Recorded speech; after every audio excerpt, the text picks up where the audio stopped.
An anthology about the bad, the short lived, and the forgotten shows and events in television history. This is It Was a Thing on TV. Punisher! Control! Hey, before I change my mind! I give you Super Train.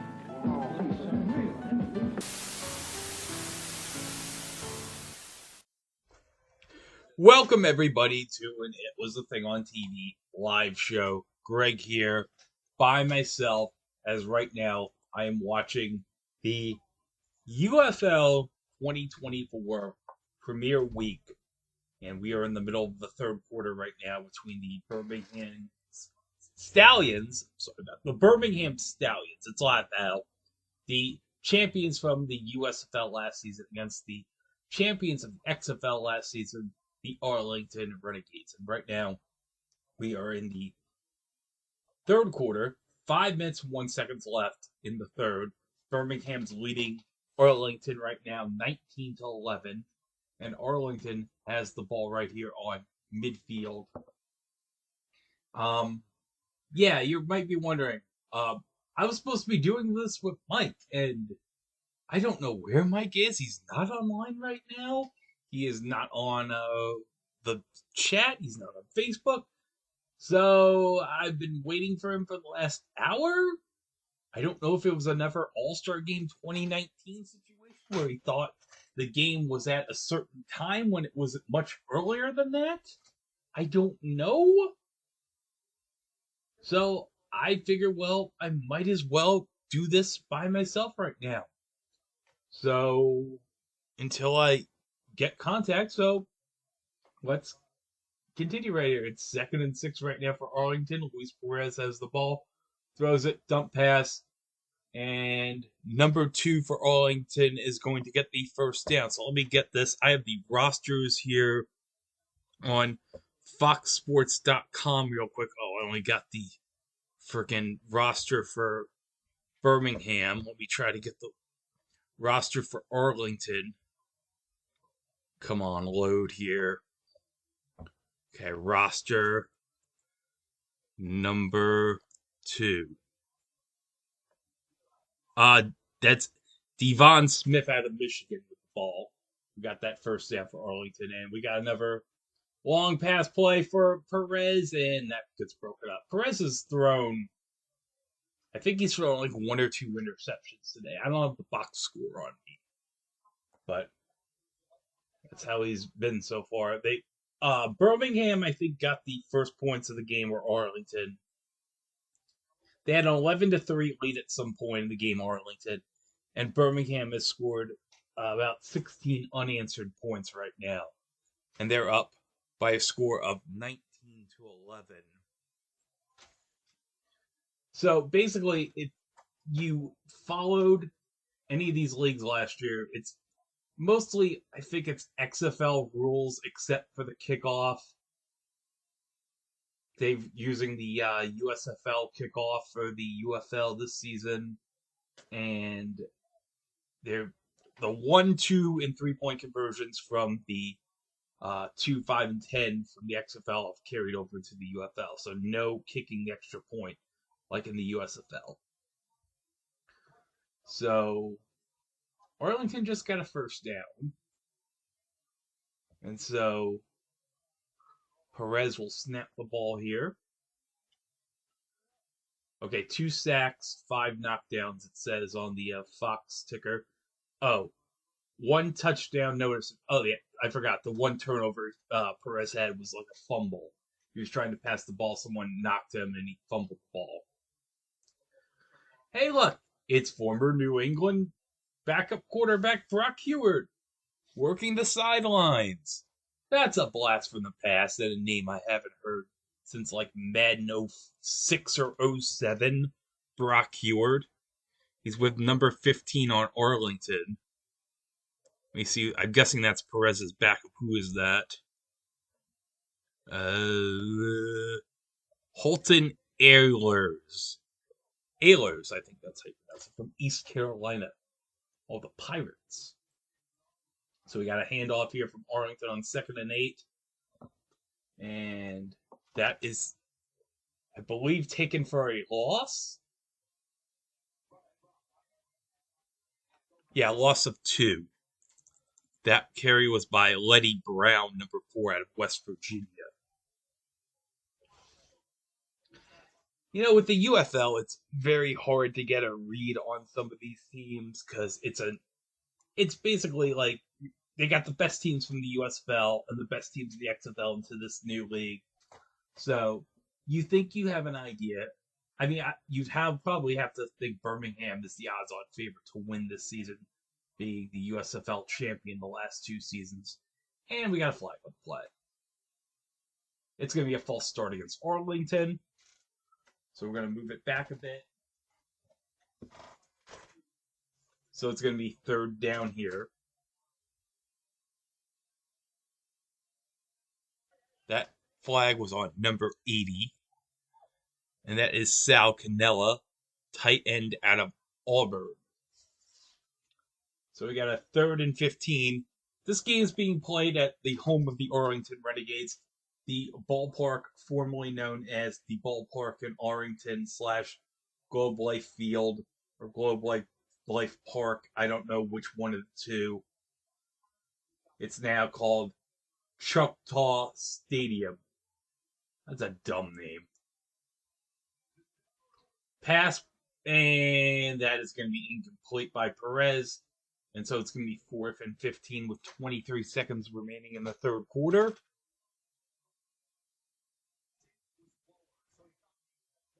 So Arlington is going to try for the field goal right here. Down by 8. And I guess they're going to take this down to the 3rd quarter, to the end of the 3rd quarter. Oh no, they're setting up for the field goal. So they're going to try it out right here.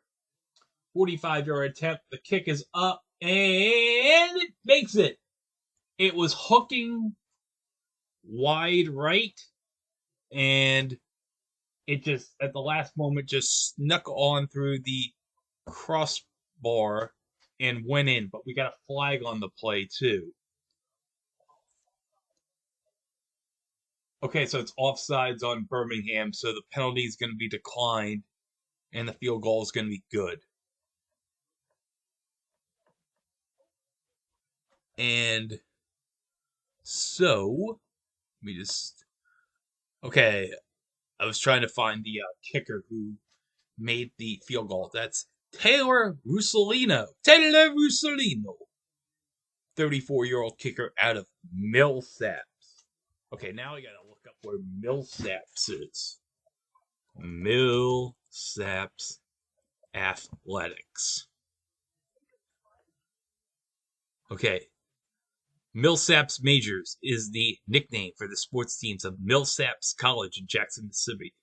They participate in the NCAA's Division III in the Southern Athletic Association. And they do not have much as far as athletics go. Oh, in 2009, their baseball program saw Millsaps end the regular season with a 32-8 record, 15-5 in the conference, and earned a West Division championship in their conference. On April 14th, 2009, the Majors were named the number 1 team in the country by D3Baseball.com for the first time in the program's history. It was the first time any athletic team had achieved this higher ranking. Well, how about that? Oh, and according to Truth by Consensus Wikipedia, they were the summer training camp home of the New Orleans Saints in 2006, 2007, and 2008. Oh, how about that? Drew Brees and Reggie Bush played on their fields. And I think Marcus Colston. Was Marcus Colston on the Saints? I think he was there in 06, I think. Yeah. Colston was there 06 to 15. Oh, and according to Truth by Consensus Wikipedia, he was a minority owner in the Philadelphia Stoll Arena Football League team from 2015 to 2019, and a minority owner of the Atlantic City Blackjacks in the Arena League. Okay, this was the same. Oh, okay. Yeah, this was like late in the Arena League's run where it was like they had like down to like 4 or 5 teams owned by like 2 different groups. So I guess that makes sense. Okay, what else is on right now while we're on a commercial break? We got the Division Two National Championship between Nova Southeastern and Minnesota State on CBS. They usually air that right before the Elite Eight every year on CBS, the Division Two Men's Championship. I always love that. I always like seeing the small schools because I went to a small school, Dowling College. RIP, by the way. East Coast Conference, what up? Okay, Birmingham's taking off the kickoff to start the fourth quarter, and they'll take that kickoff to the middle of the field. So that kickoff returned by number 8. And I'll try to get it on the Dion Kane, wide receiver out of Clemson University. And so they're showing the highlights right now of Matt Corral, which, although he was drafted, I believe, in, I want to say, 2022, this is like his very first professional game he's ever started, at least. So I'm trying to get his Wikipedia info, but I can't spell his name right. I have it. Google automatically corrects it as Carroll when it's Corral. Okay, here it is. Matt Corral, drafted by the Panthers in 2022, and he was released?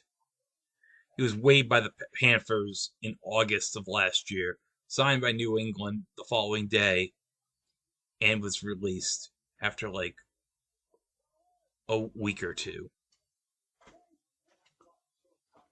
So this is like his first official pro action outside of maybe NFL preseason for him. So carry there by Birmingham on second down. And now we got a 3rd and 5 for the Stallions right here.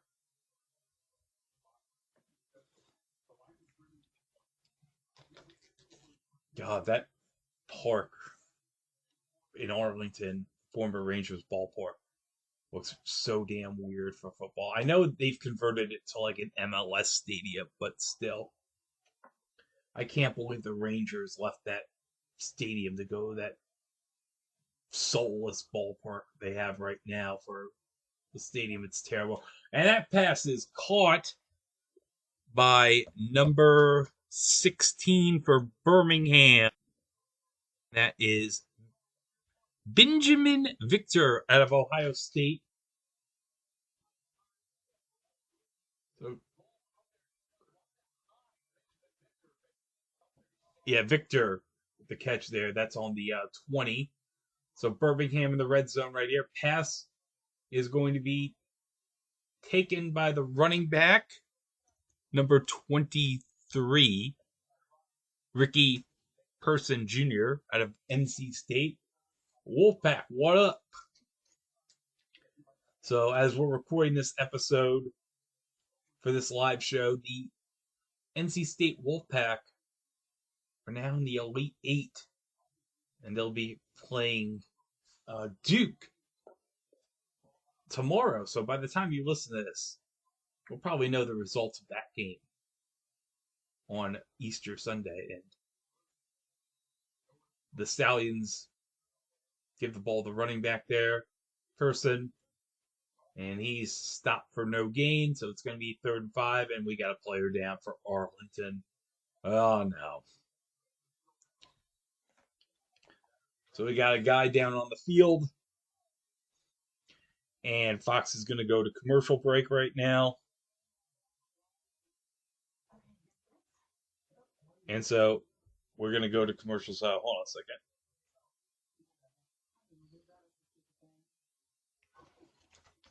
second. I see Mike's now on Facebook, so I just put I'm on. I'm not sure if he's going to get the message or not, so I'll wait to see what happens. But yeah, they showed before the game, Rock cut a promo. Thankfully, it was not 45 minutes long, and he was not calling Cody a crybaby or talking about Mama Rhodes and Cody's blood on a weightlifting belt. And I just wanted to get to WrestleMania next week.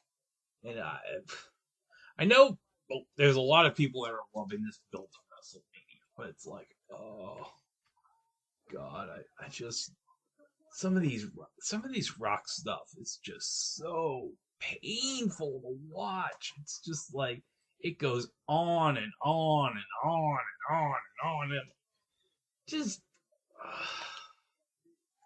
maybe it's because I'm old, but it's like I don't know. I just think the Rock's wrestling act is a little stale, and I don't think this is helping.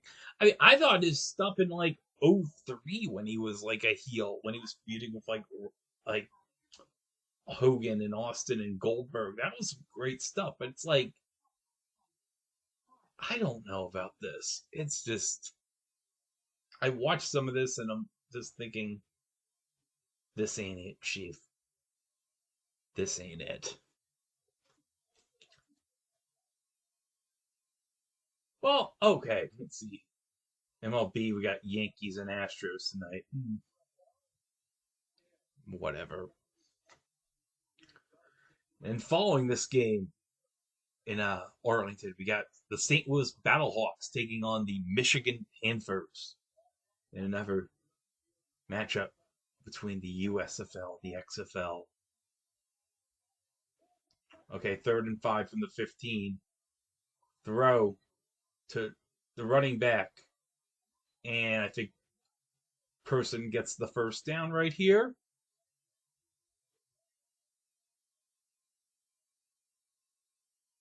Let me see right. Ooh. Number 24 on Arlington tried to make a hit here. He got past the first down on the first down cam. So person 41 receiving yards for the Stallions. Corral with 162 yards passing, 9 out of 17. And first and goal, and that is going to be taken straight in for the touchdown. CJ Maribel with the score for Birmingham, and it's now 25-14 Stallions with 11:25 remaining in the fourth quarter. So the question is, will Birmingham go for 1, 2, or 3 here? If they go for a 3-point conversion, it's a 28-14 game.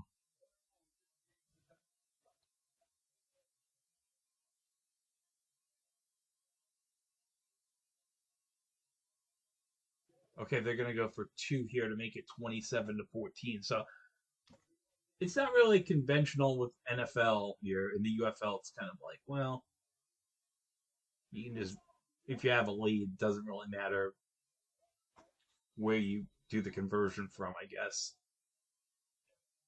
And we got a delay of game by Birmingham, so this is going to move back a bit, I think.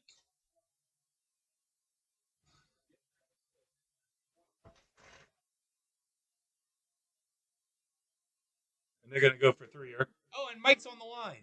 So, be back in 1 second. And just like that, we're magically here with Mike. Mike is now here in the Skype room, everybody.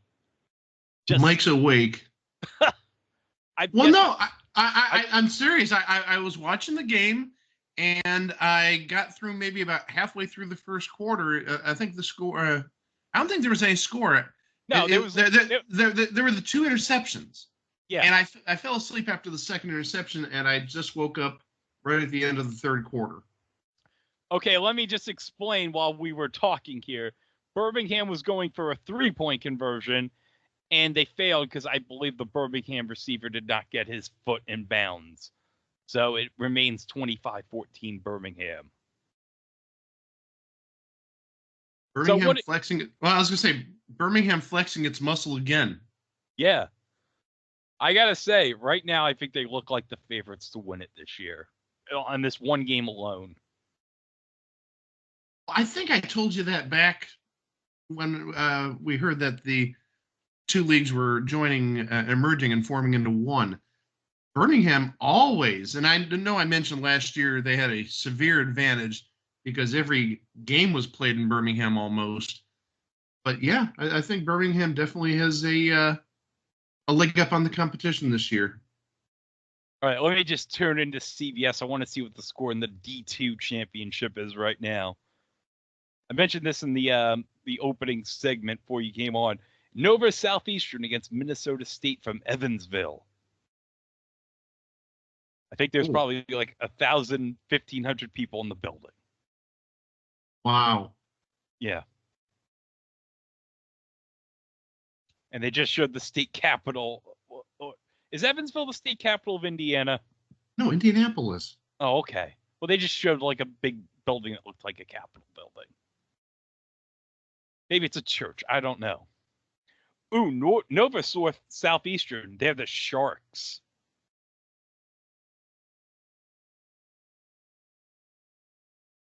Now, was this at Evansville University? No, it could have been Evansville University. I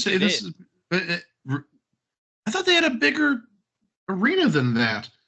Well, I think it's like the building's like there's like it's not like it's I think it's half full or something like that. Minnesota State's up 1 with 6:36 to go in the first half.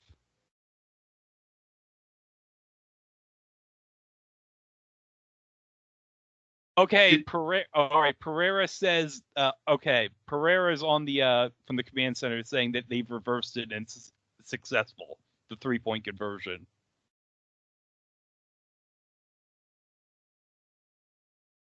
No, so is that our first 3-point conversion then?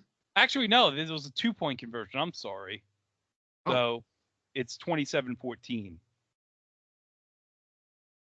Well, since we're talking about Evansville University, that was originally one of the schools I was thinking about going to.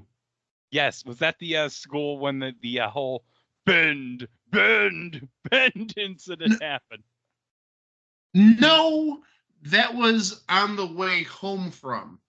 Because this was the summer of between my junior and senior year, and we went to like 3 universities. We went to one in, where did we go? We went to one in Michigan, and then like the dead center of Michigan. So, I mean, not like near Detroit.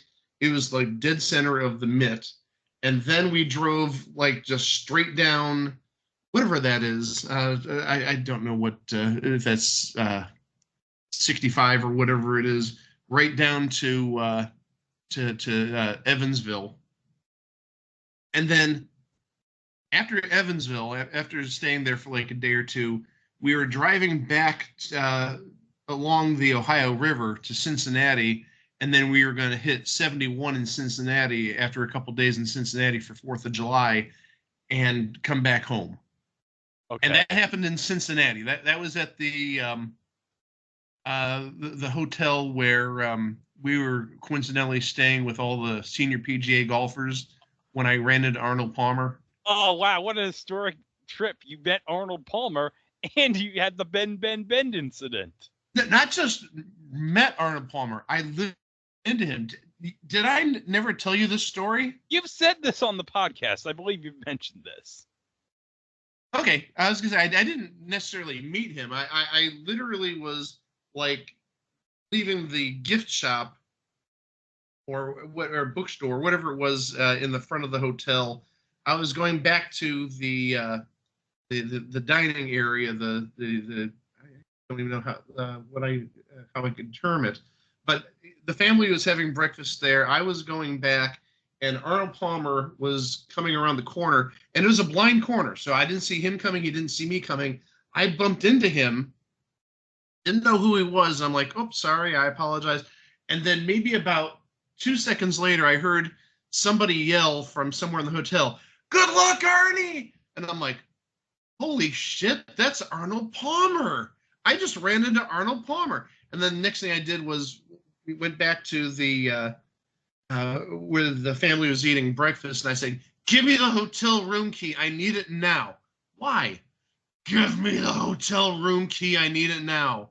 They didn't know the whole reason for it, because I'm like, okay, time is of the essence. I need to get my butt to the hotel room, find the Arnold Palmer trading card, because I actually bought a set of PGA cards when I heard that the PGA players were staying there. And so I went upstairs, rummaged through the cards, found the Arnold Palmer card, went downstairs, and he was still signing autographs for everybody. So it's like, good. He didn't hold that much of a grudge against me. He signed this trading card for me. And I believe that was a pro set, right? Yeah, that was pro set. Yeah. The PGA or golf in general, they did have a series with Don Russ back in like 82, but nothing from 82 till this was 91. So it's 90-91. And they released a couple of series sets, not even like packs. It was a set, like a 100-card set in like 90, 91, 92, 93. And then golf really wasn't all that popular. And then Upper Deck starting in like interception. Let's and see. Then, okay, and then in 2001, Upper Deck, they re-released golf sets, and they just released a new series of golf cards in the last like month or so, 3 weeks. But that's because of the surge in popularity of golf, primarily because of Tiger Woods. Okay, Mark Gilbert, cornerback out of Duke, making the interception on Luis Perez right there. So it's Birmingham ball up 27-14 with 8:39 left. Yeah, that's one thing I was actually trying to do when watching the game before I conked out, was trying to see what former NFL players or former draft picks are on the different teams in this game. Well, I have the foxsports.com. They have all the rosters up there, so. Oh, okay. Well, good. I was actually searching Wiki for that stuff, so let me check foxsports.com and just I did. Well, I'm sorry. Yeah, I noticed that. I'm sorry. Yeah. I noticed there were like, just in the little time I was watching, there were like 3 or 4 different names that I recognized as both ex-NFL players, but also even players that may not have made the NFL that had cards out. Yeah, Matt Corral is starting for Birmingham. Matt Corral definitely was one of them, yeah, because he was Carolina in 2022. Yeah, I was going to try and tie it in with Chico. He was one of Chico's team's picks, and that didn't work out too well. No. Nothing for the Carolina Panthers has worked out well since freaking Ron Rivera got fired. Well, even beyond that, very few, if any, of the 2022 quarterbacks that were drafted have worked out. Just Brock Purdy for all intents and purposes. And he was the last pick. And he was exactly. All right, so I've got I've got the rosters up now. So okay, we might do some of the St. Louis Michigan game that's going to follow up. Okay, well, these people may not have stats because this may be UFL only stats. Let's see here.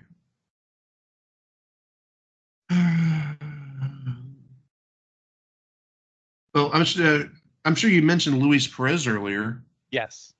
Because, he was not bad last year when he played. No. He's been like a spring football staple since the AAF days.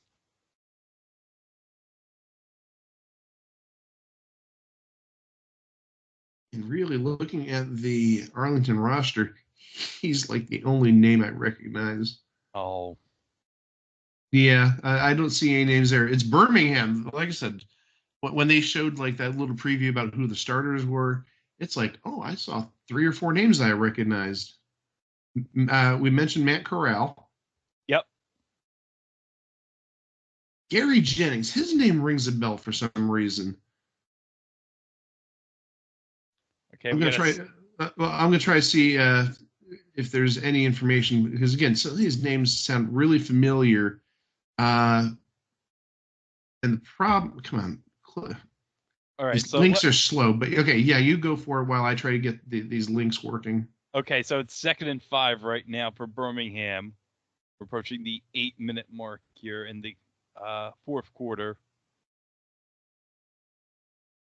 Like a snap, they're going to hand the ball off, and this is going to be no gain for Birmingham, so this is going to be 3rd down here. They're at the 11. They're at their own 11, so Arlington needs a big stop here.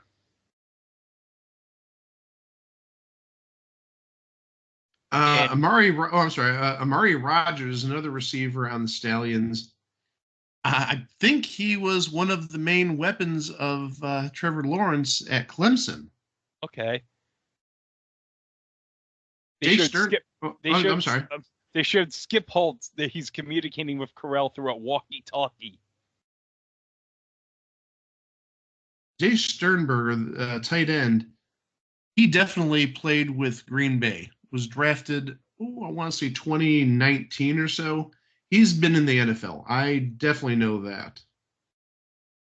Okay, we got a delay of game here for Birmingham.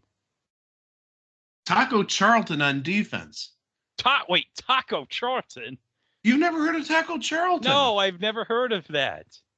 He was, he's a defensive end. He was, I want to say Dallas's 2nd round pick in 2018, 2019, 2017. Yeah, he didn't last very long with the Cowboys, maybe like 2 or 3 seasons at most. Oh, Corral trying to back, and he gets the completion. And it's going to get 1st down for the Stallions. And then one more player, and I'm surprised there were no more players I recognized. It seems like all the players I mentioned were just in that little like opening bit. Scooby Wright, linebacker. Scooby Wright was a pretty big name when he was at Arizona. This is 2017, 2018-ish. I think it was 2017. I want to say he was like an All-American. And if not maybe All-American, he was definitely like Pac-12 first team, something like that. He was a Browns 7th round pick. Again, I believe it was either 17 or 18. And he was on the Browns for, again, maybe about a season and a half. Okay, they just showed the over-under. It was 3.5 Birmingham, and the over-under is 41.5 points. So we are at 41 points. So next score, if you hit the over, you win. And I was looking, and I mentioned this to Greg and Chico earlier. I was on the, I didn't mention this part. I mentioned something else. But I was on the DraftKings app, and they did have a section for the AFL or UFL. And I didn't put any money on it, period. But Chico gave me a little like seed of inspiration that I didn't go through with, and I probably won't. Saying that, what happens if you bet against the Oakland A's every game? Will you end up with a profit? And it's like, I want to find out, but I don't. And then I saw an article this morning. I forget where. It was on social media. Some site predicted like who the AL Cy Young and MVP and NL, all that stuff. And somebody from this place said that Tanner Bybee was going to win the Cy Young this year for the AL. And lo and behold, who's on the mound for the Guardians today? Tanner Bybee. So Now I'm thinking about doing this. The game starts in like 9 minutes. I'm going to try and hurry up to put in this little. I've only got $10 on the site, but the thing is, it's free money. I don't care. I've been playing with this free money for 14 months. So let's. All right, 3rd and 9 here for Birmingham. All right. By the way, did you notice that on the back of the UFL jerseys is a Brahma Bull? I did not. Yeah, you know why it's on the back of the jerseys, right? I don't. The Rock. I don't get it. That's his logo, the Brahma Bull. Oh, That's why the San Antonio team's called the Brahmas. I did not know that. Okay. I need to go grab my phone. I'll be back in a second. Okay, while Mike's doing that, we got 5 minutes to go here. So it's a 3rd and 14.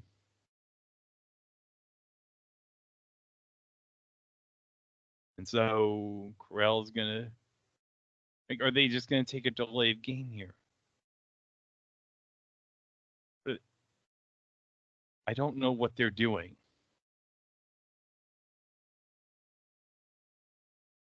I don't know what Skip Holtz is communicating to Matt Corral on his walkie-talkie.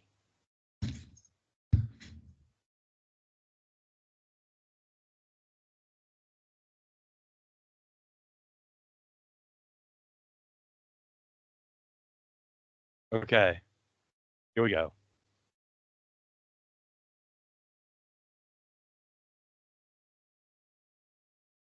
And there's a snap, the blitz, and it's going to be completed for the first down, I think. Oh, Menifee's saying it might be a hair short. That was completed by number 8, Deion Kane. It looked to me like he got it, but it looks like when he was his knee might have come short.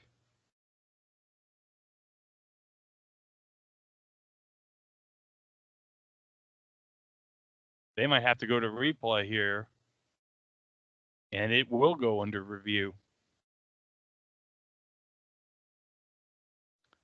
I'm just gonna say my instant reaction was he got the first down, but I don't know. They're gonna show the first down camera again. The catch was made past the marker, and his knee was right there. It's so close.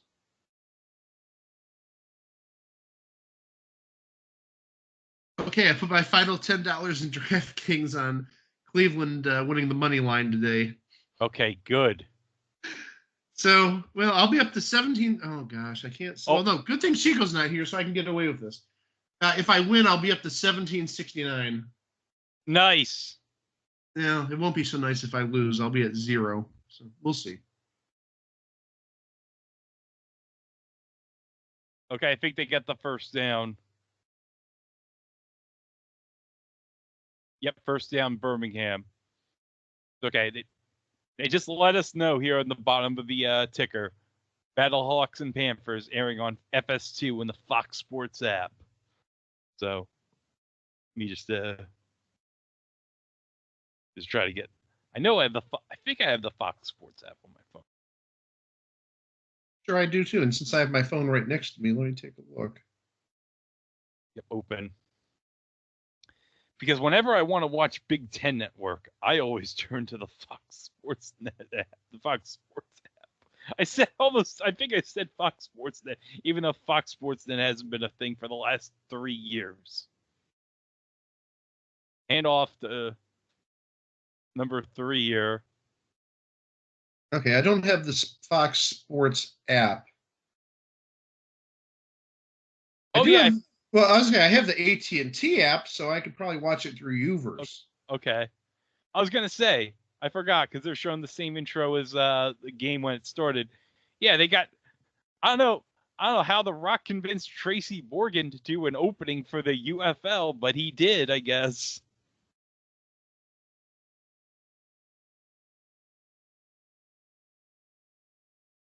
All right, 2nd and 2 here. Corral the handoff, and Birmingham's going to get another first down.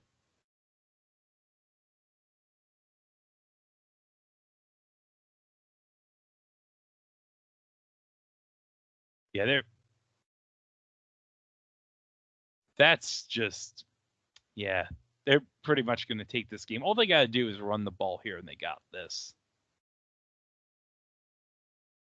Since I don't have a phone, or I'm sorry, I've got a phone, but since I don't have a TV with me in my office, how much time is left? Like under 3 minutes? Yeah, 3:20 is left. So Plus okay, they're up 2 scores, right? yeah, 2 scores. So they got another handoff, so it's going to be 2nd and 5, 2nd and 4, I suppose.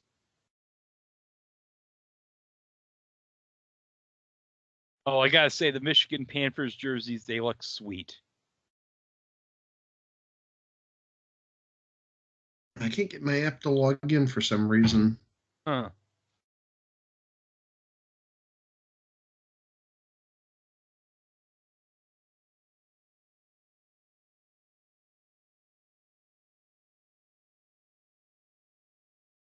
Wow, this drive's gone for 6 minutes. And they're going to get a delay of game here with 2:26 to go.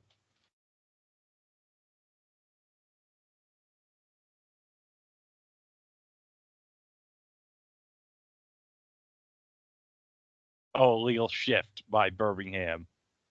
Still 2nd down.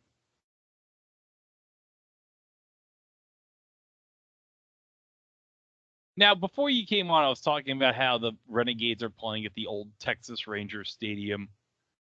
Okay. Is it just me, or does the new Texas Rangers Stadium look god-awful? I've heard complaints about it. I mean, I don't get to see it all that often because the Guardians only play them like 3 times a year in Texas. But we'll all get a good look at it this year because the All-Star Game is being hosted there. Oh, yeah. I just don't. It doesn't look like. It has no charm to it when I see it. It looks like a stadium, and this is gonna be like a total Greg Diener comparison. Okay, you know what it looks like a stadium in? What's that? 2020 Super Baseball on the Neo Geo. Oh, jeez. I'm just waiting for like the robot pitchers.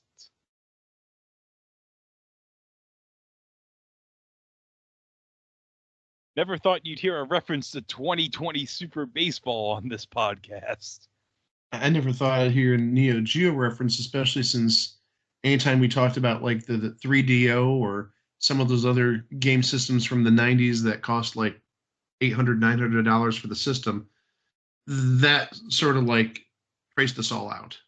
Oh, yeah. You don't know how it pissed me off whenever I'd go to Nobody Beats the Wiz and see like Wing Commander 3 play on the 3DO kiosk.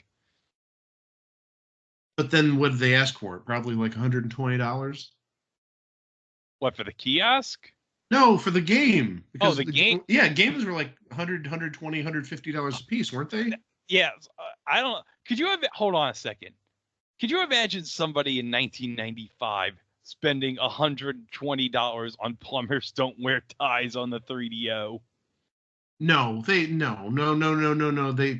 There's nobody out there that could have been that stupid. Yeah. And I introduced you to Plumbers Don't Wear Ties a couple weeks ago because they just released it on PS5 and Switch and whatnot. And it's atrocious. It's one of the worst video games I've ever seen in my life. You can't even really call it a video game, to be honest. No, it's like there's no game. No.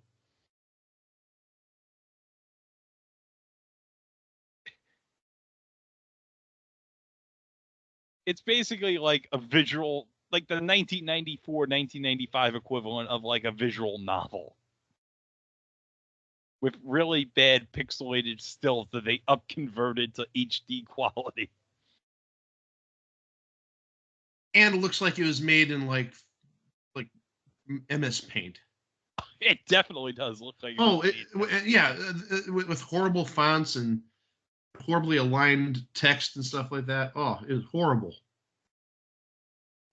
Yeah, that the Angry Video Game Nerds review of it from back in the day is tells you all you need to know about how horrible that game is. And that's where I really found out about it. I think it was probably about 3 weeks ago at this point. Man, that was bad.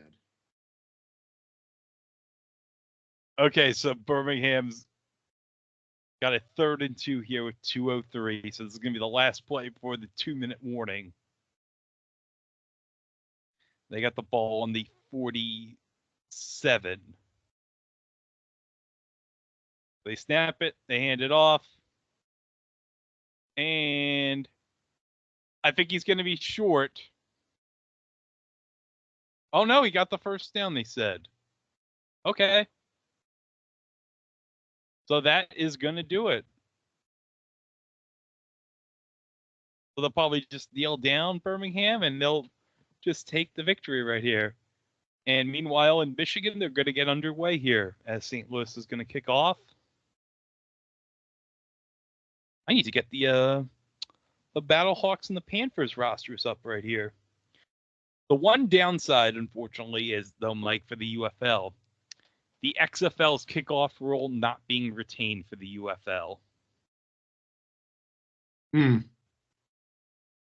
Yeah, I don't. I wanted to see that in action because obviously, as people have probably heard, that kickoff is going to be in the NFL this year. Yes. I want to see how that would translate, but alas, it didn't make the trip over. No. But I think mostly everything from the XFL is carrying over here.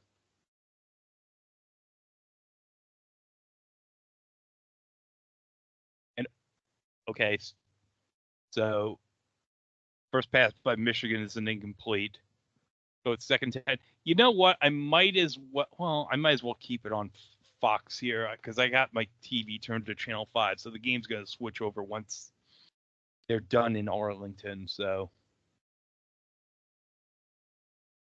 boy, they're just loaded the sports today because they're showing 2 UFL games, and then they're going to show MLB at 8 o'clock tonight. Yeah, it's Yankees Astros. I don't know what the B game is. Let me see if I can find it for you really fast. Yankees, Astros, and then Giants, Padres. Giants, Padres. Truth be told, I'd rather see Giants, Padres. Well, I get it. I mean, Yankees, Astros. I mean, unfortunately, 2 not very liked teams, and I mean, you all know how I feel about the Astros, and I think just by being in the same division with the Yankees for close to 30 years, I've gotten a dislike of the Yankees too. Well, I think the big thing I want to take a look at is the pitching matchups. That's got to be the big decider. Marcus Stroman and Hunter Brown. Oh, that's a crappy ass matchup. Stroman's not bad. It's just he's a bit of an asshole. But definitely the San Francisco, San Diego. Okay. Time out. You said it, not me. So. No, I'll stand to that. He's an asshole. I'm just saying you said it, not me, because he's a local product. So. I forgot he is a Long Island guy. That's right. On the San Francisco San Diego game, Jordan Hicks versus Dylan Cease. Now that sounds like a good matchup. Okay, tomorrow on ESPN at noon, DC at San Antonio, and at 3, Memphis at Houston.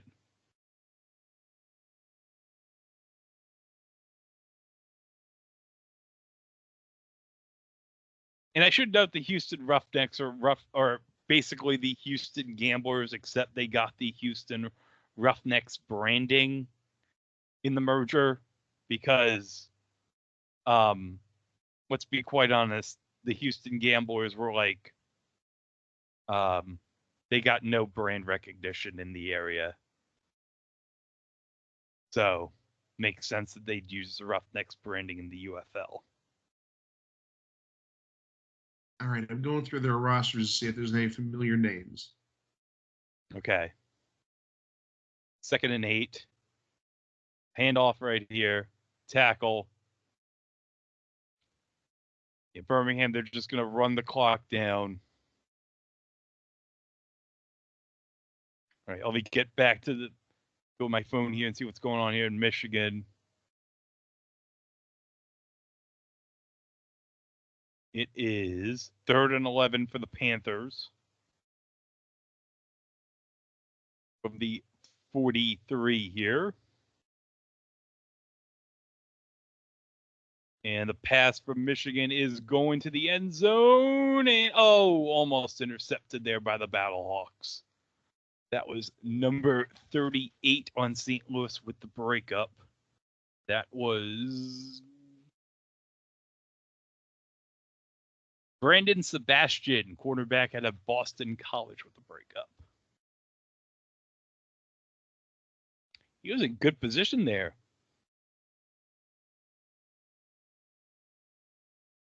Just knocked it out of his hands. And so Michigan's going to punt here. I think Birmingham is going... They're going for a field goal here. They're going to take a delay. But did they call the timeout, Birmingham? Yeah, this is going to go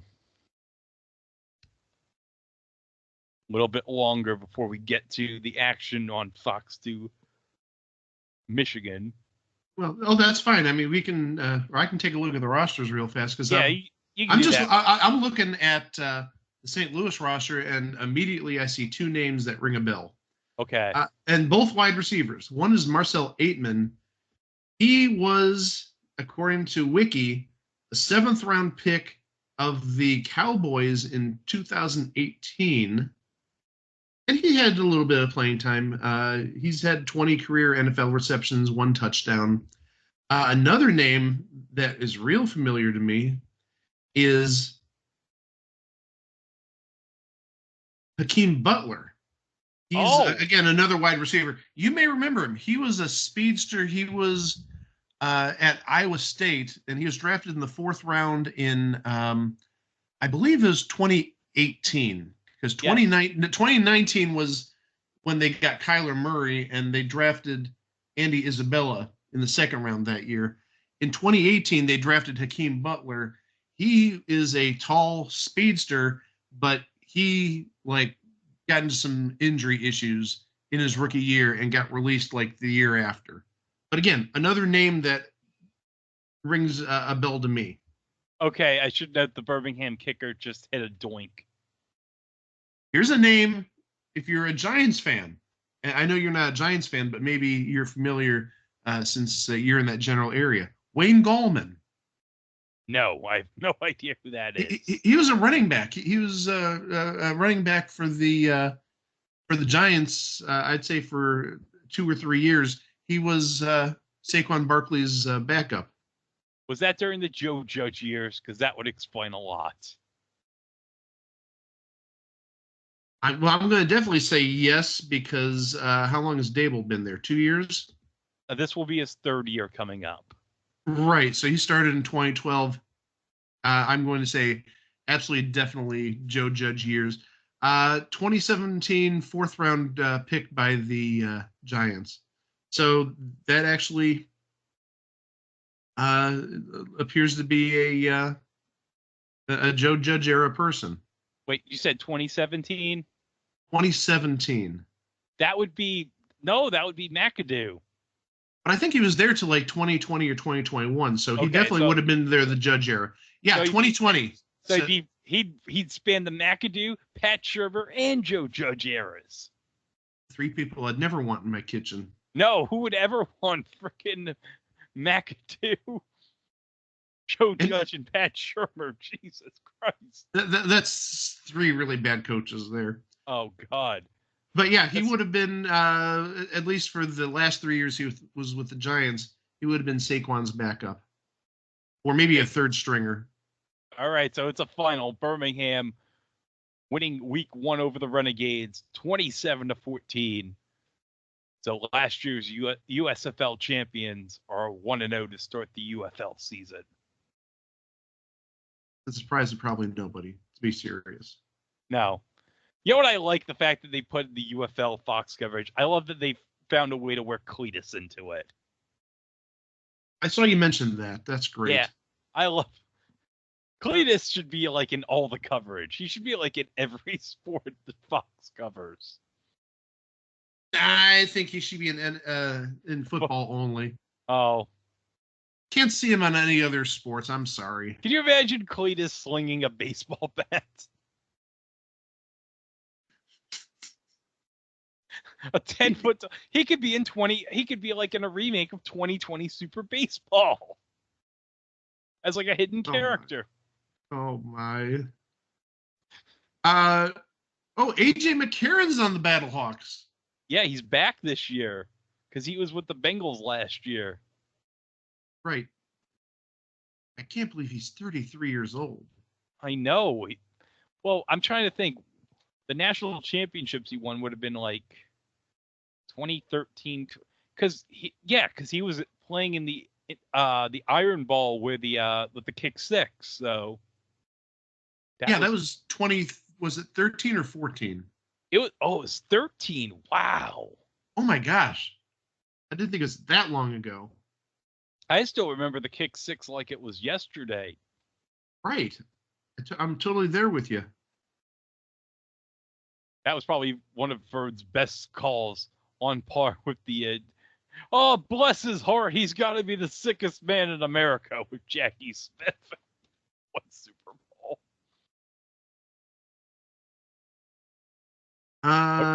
Let's see here. Those are actually the only names I know from the Battlehawks, those three people. But it's just you talking about that, unrelated to what you're talking about. One of the groups or pages that I follow on Facebook, they're doing like a roast of every baseball team. They're going to do the Guardians tomorrow because they're doing it in alphabetical order by city. And they did the Cincinnati Reds today. Yeah. And the way they ended it was perfect. They were talking about like all the like. I'm listening. I'm listening. Battlehawks got an interception, so let me get the player here. It was interception by number 27, and it was Mike Rose linebacker out of Iowa State. So in this roast, they were talking about, I mean, some stuff is 30 years old because they subtly referred to a racist owner back in the day. I wonder who. We've talked about her. And they talked about how the Reds haven't scored a postseason run since 2013, and that's in spite of them being in the playoffs in 2020. But they're just like digging into the whole team. But the way they ended it, if I can find it really fast, I mean, it's going to ring a bell when you hear it, because it's one of our favorite things in the world. You know what I'm going to talk about. Yeah. Let's see here.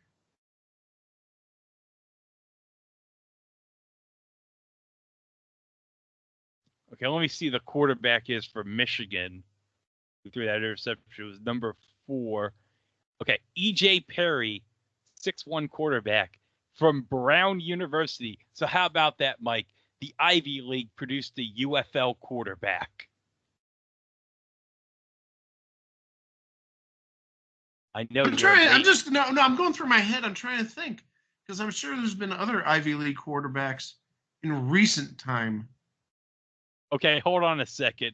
Now, Mike, unfortunately, the Brown University basketball team came up just short against Yale for the Ivy League championship. And I'm disappointed because you know why? Why is that? Because Brown University basketball has an amazing T-shirt. And I'm going to share it with you on Messenger right here. This is their actual shirt. You want to read what it says? Brown Energy. Brown Energy. That's their actual shirt. Oh, my. And actually, one of my coworkers, he went to Brown. Oh. And I know last year he went back there. I don't know if it was a reunion or what have you. But if he's heading back there, maybe I can ask him to pick up a Brown Energy shirt for me. Okay, good. Okay, so McCarron's taking a snap right here. 2nd and 10 for the Battlehawks. Hands that off to the running back about 4 or 5 yards.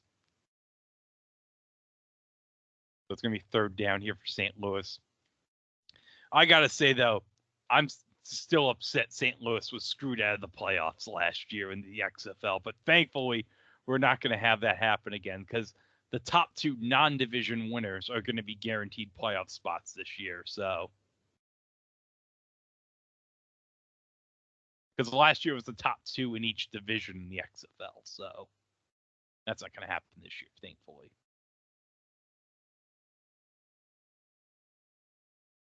Okay, I can't find this, but the way it ends basically was a takeoff on Tom Brenneman's apology with the Nick Castellanos' home run. Oh wait, are you talking about the bar that had the entire thing on the steps?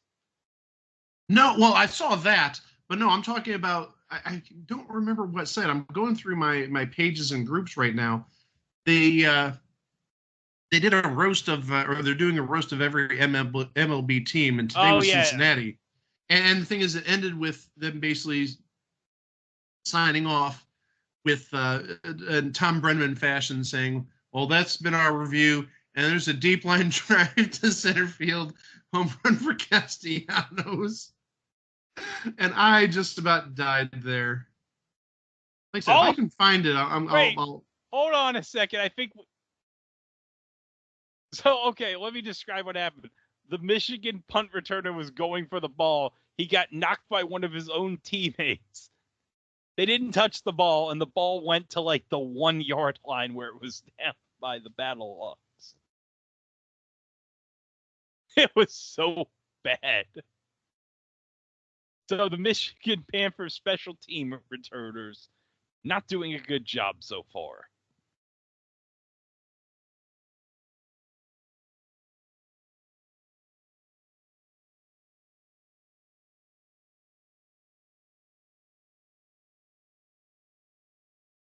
Okay, so just get back here. Okay, Minnesota State's leading Nova Southeastern by 8 in the second half, so I'll go back here.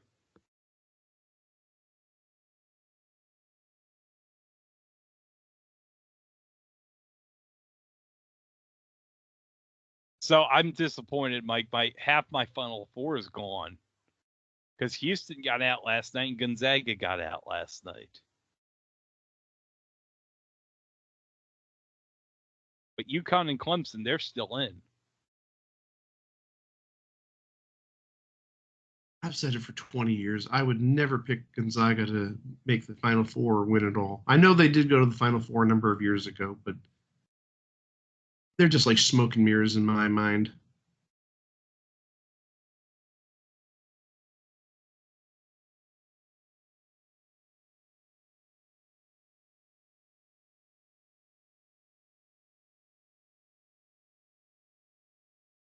So, you see,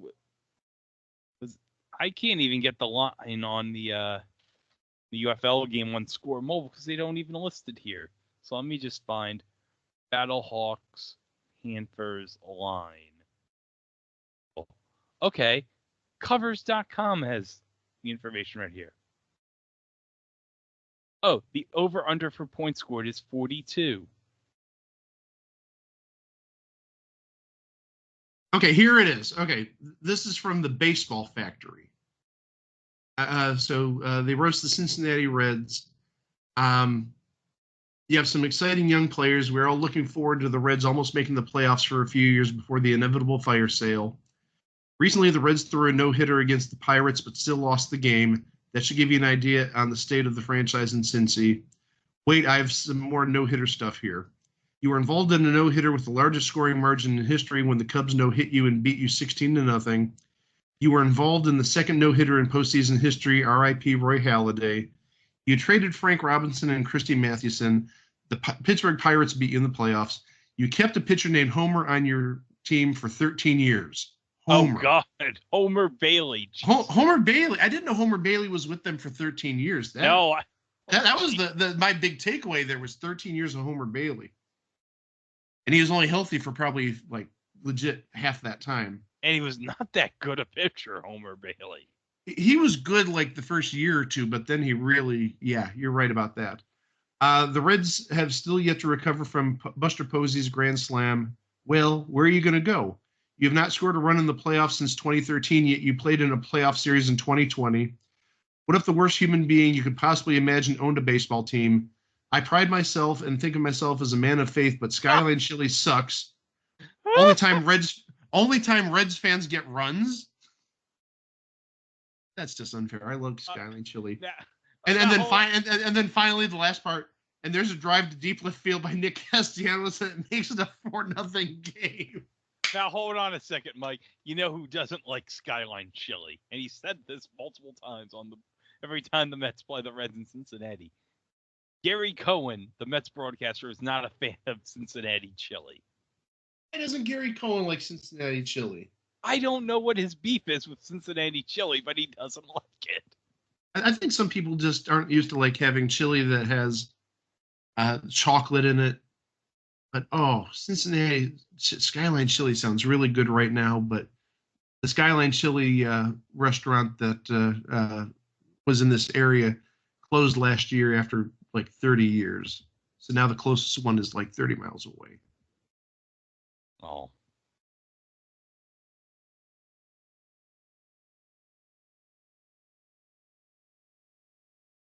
Okay, I found an awful announcing link from 2022 about Gary Cohen and Skyline Chili. This is dated July 5th, 2022.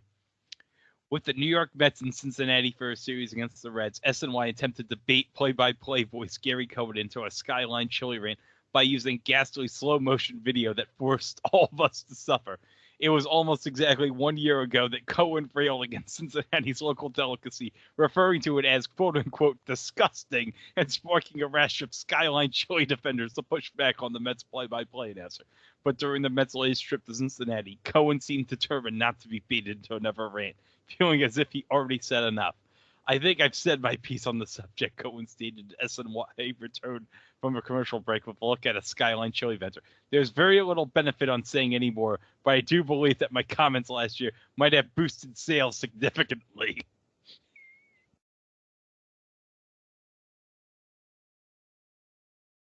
He also said, I will say this.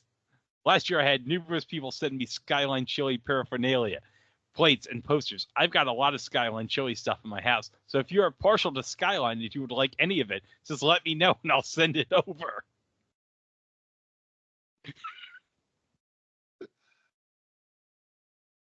Well, it isn't I will say it is an acquired taste. Yes. But that chili on spaghetti with a pile of cheddar cheese, that's the good stuff. Oh, Guardians are up 1-0 already, top of the second. Yay. Well, the Mets are very likely going to lose to the Brewers. It was 7-5 bomb 9, so let me just...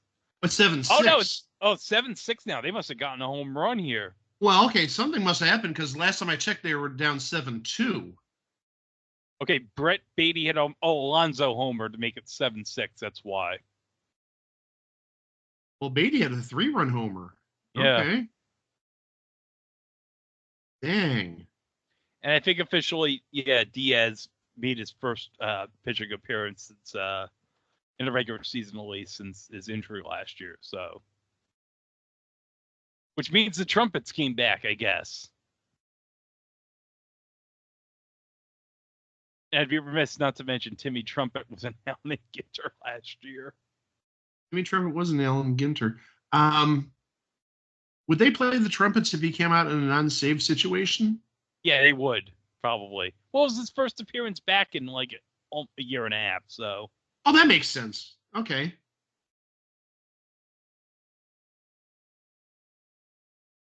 But yeah, it's bottom of the ninth, 2 out.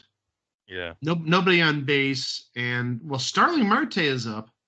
Yeah. And he was the guy that hit the home run. The only hit you guys had, the Mets had Yesterday. The game's over now. Okay. So I got a question. How many games do you think the freaking A's are going to lose this year? Oh, hold on. Now that you say that, the Guardians are up 2-0 on the A's.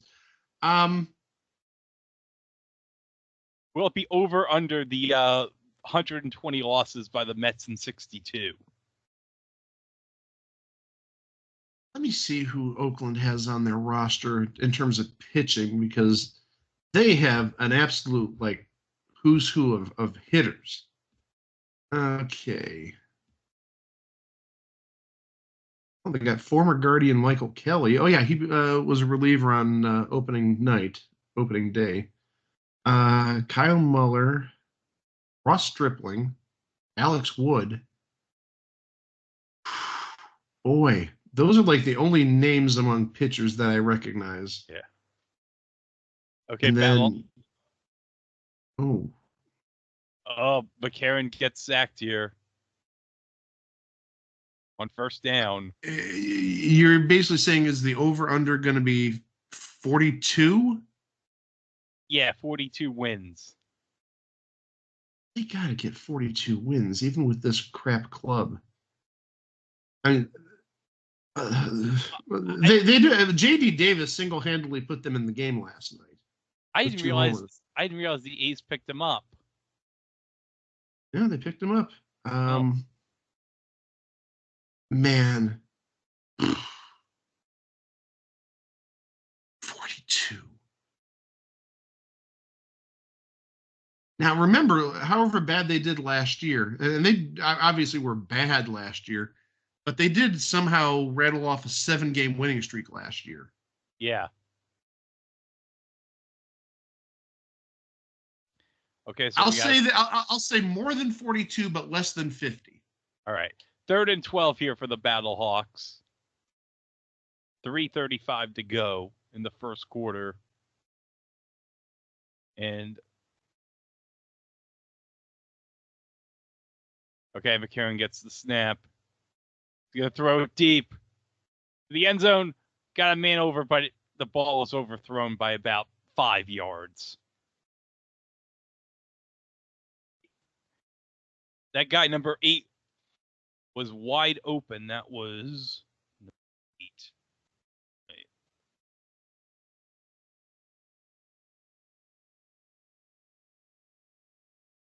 That was Blake Jackson from Mary Hardland Baylor. He was all alone, but McCarron overthrew the ball by like 5 yards.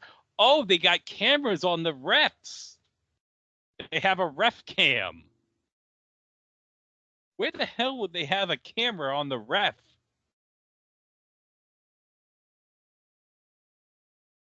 I'm guessing it'd be like a body cam or something, like policemen. Do they wear hats? I would say, did they wear hats? They wear hats, yeah. Maybe the camera's on the hat. Maybe the bill of the hat, yeah. Okay. How would they fit the camera in the hat? Well, you know how small they are nowadays. Yeah. Wouldn't be all that hard. I mean, I'm sure they could either, like, on the front of the bill of the cap, they could maybe glue it in there. Yeah. Oh, yeah. I mean, given how small and how advanced they are nowadays, it's probably a lot easier than you think. Okay.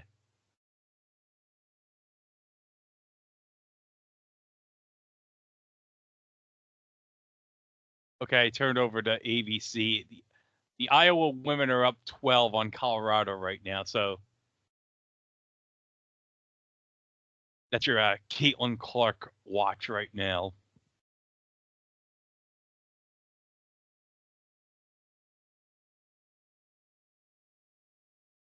Actually, let me see what the lines are for tonight's Elite Eight.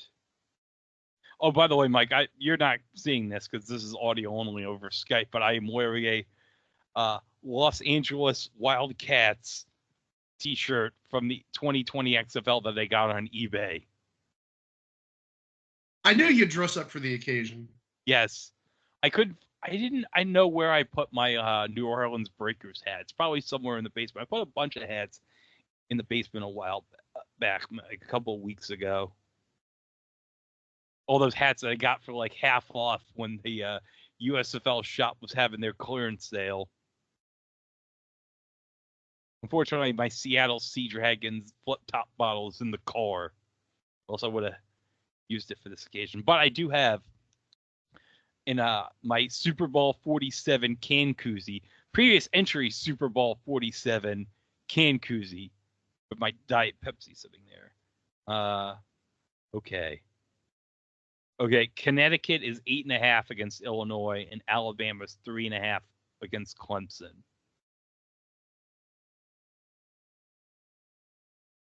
Now, a legal disclaimer, we don't encourage gambling here at It Was a Thing on TV. But I will say, if you were to bet, if I was a betting man, I'd take UConn, but do not take betting advice from me. Because I don't bet. Because I am a professional and I'm a podcast journalist, and my name's not Shahoni Otani.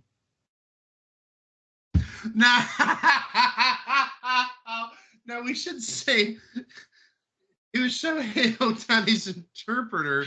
I was actually hoping. Sure, Mike, you think that.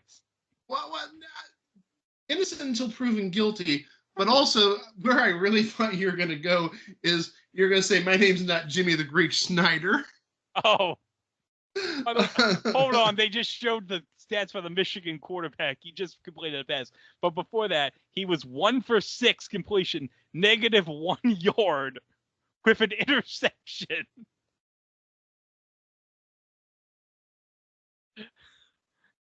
Who's this quarterback here? EJ.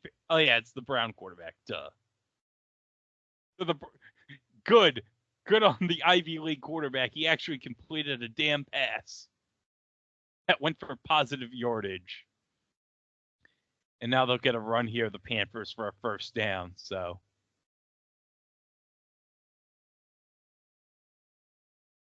that is number 31, Wes Hills from Slippery Rock with the first down from Michigan.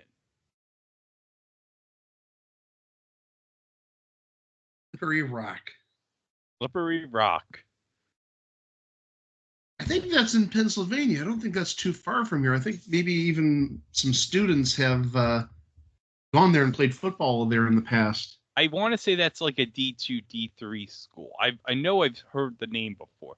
It's a D2 school in the Pennsylvania State Athletic Conference. And their official mascot is Rocky the Lion. Yeah, they are definitely in Pennsylvania. Western Pennsylvania, actually. Okay. So not that far. Slippery Rock looks like, oh gosh. I don't have any distances here, so it's tough to tell what distances are. Looks like it's about 25, 30 miles east of the Ohio line. So that would be somewhere between... And Michigan gets a first down here. We got less than a minute to go in the first quarter.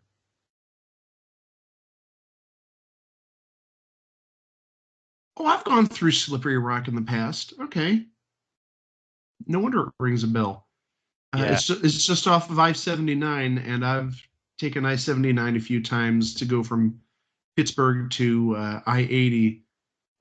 Which turns into the I think 79 might be no, it's 79 or 76. One of them. Oh no, 80 is not the turnpike in Pennsylvania. 76 is. But I've taken 79 to 80 to I-80 and taken that to go back to Ohio. So yeah, it's a nice little area. Okay, so Hills just got the first down here, ran for about 15 yards. So there you go. The Slippery Rock guy running the ball here from Michigan. He's a slippery person. He's carrying the rock. Ha, ha, ha, ha, ha. And that ends the first quarter with a scoreless tie at 8-8. 8-8. Yes.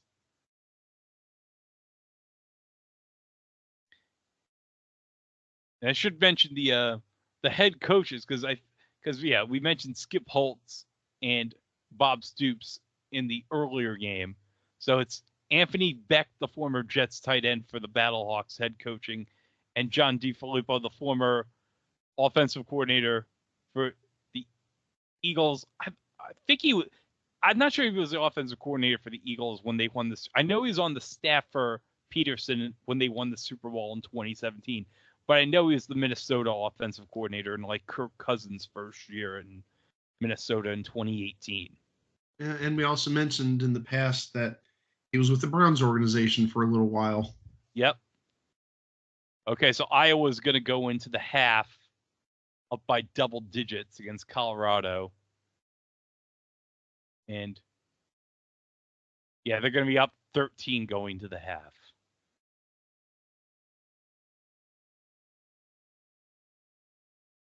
Oh, 15 points for Caitlin Clark. Okay. And Minnesota State's up by 9 in the D2 championship. Ooh, PGA Tour Golf. Texas Children's Houston Open, 3rd round. Scotty Scheffler's one back in the lead.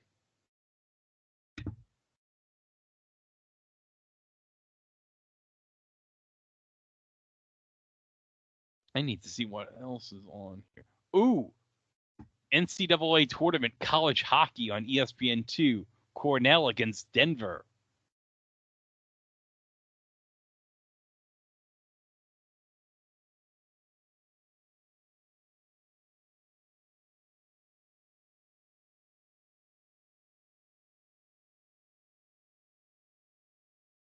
I like the fact that their Final Four in college hockey is the Frozen Four. That's a great pun. I look at as a pun a little bit, but it is just good overall. Yeah. A great little I don't want to say takeoff, but yeah. Now I'm just trying to pull up the Iowa score. Jeez, they're up 13 at the half. And actually, I just saw an article this morning that Caitlin Clark, whether Iowa makes the women's Final Four or not, she's going to be in Cleveland next week because Team USA is doing some sort of tryouts / like warm-ups. So they mentioned like Brittany Griner's going to be in town and Aja Wilson's going to be in town, like all the big WNBA superstars.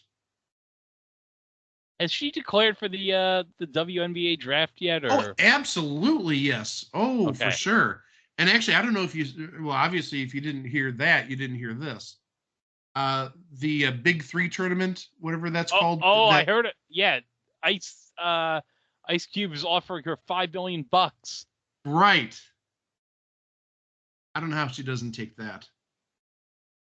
That's more money than she'll ever make. Oh, Jake Butt is a sideline reporter for Fox for this UFL game. The former Michigan tight end. Which gives me an excuse to mention the name Jake Butt.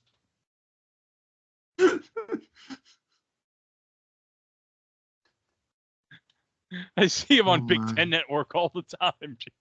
Jake Butt. So the second quarter's underway. Oh, the Brown guy's going to take it. But I think he got stopped before he could reach the line of scrimmage.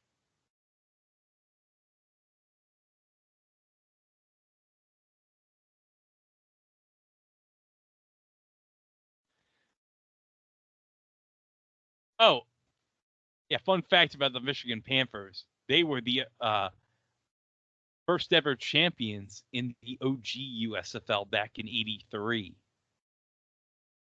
Oh, wow. With Bobby Bear and Anthony Carter. Bobby Bear. Yeah. He was a favorite on the Saints back in the day. Oh, who didn't love Bobby Bear back in the late 80s and early 90s? I think they merged at some point in the USFL with the Oakland Invaders, which I'm surprised they've never revived because I love saying the name Oakland Invaders. It's like one of my favorite football team names of all time. think I have an Oakland Invaders t-shirt I got from Royal Retro somewhere. Okay, they sacked the brown guy. Easy how you say that. They sacked the brown guy? I wonder how Jake Butt feels about how they sacked the brown guy.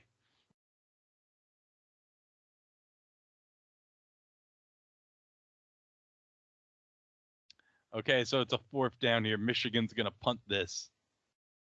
So if you like defense, this has been an exciting game for you. No score. So there's the punt. And that's going to be taken at the 8.5 to 9.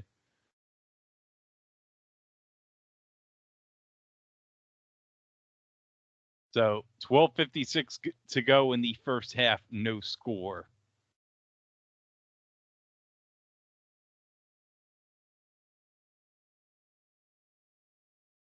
I just gotta say, I think the episode we got this week for It Was a Thing on TV that's coming up on Thursday or Friday if you're listening to this on Place to Be Nation Pop. I think it's gonna be a pretty good episode. How Ken Jennings didn't happen or almost didn't happen.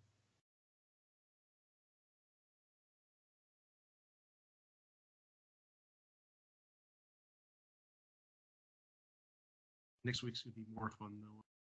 It is. Oh, yeah, because we're going to be talking about the baseball bunch. So we get to talk about the crazy chicken. That's going to be awesome. I think that's all we're going to talk about is the chicken. Yeah. We've talked about him in the past. We talked about Ted Giannoulis. I remember we talked about him somewhere. I don't remember where. I'm sure if you give me about 2 minutes on IMDb, I can come up with an answer for that. But I don't know. Maybe he's starting to build a Hall of Fame case. Now, I will say, a year and a half ago, I found like a pile of like signed junk wax cards, and I wanted to buy some for my brother who has like a collection of like old autograph cards and such. So I thought, and you know what I found? A signed Donruss 83 card by the Chicken. I was going to say, I know he had a card in at least 82 Donruss, maybe 83 as well. Yeah, it's 83 Donruss. That was the card. And I'm like, oh, I got to get this for my brother. And I knew he talked about him. He made an appearance. I'm sure I remember talking about him. You may not remember what show we talked about him on, but he made an appearance on Ferris Bueller. Oh, yes. Wait, what was that show again, Mike? I'm trying to determine what volume I want to say it at. I don't know if I want to yell or not. Ferris Bueller! Ferris Bueller!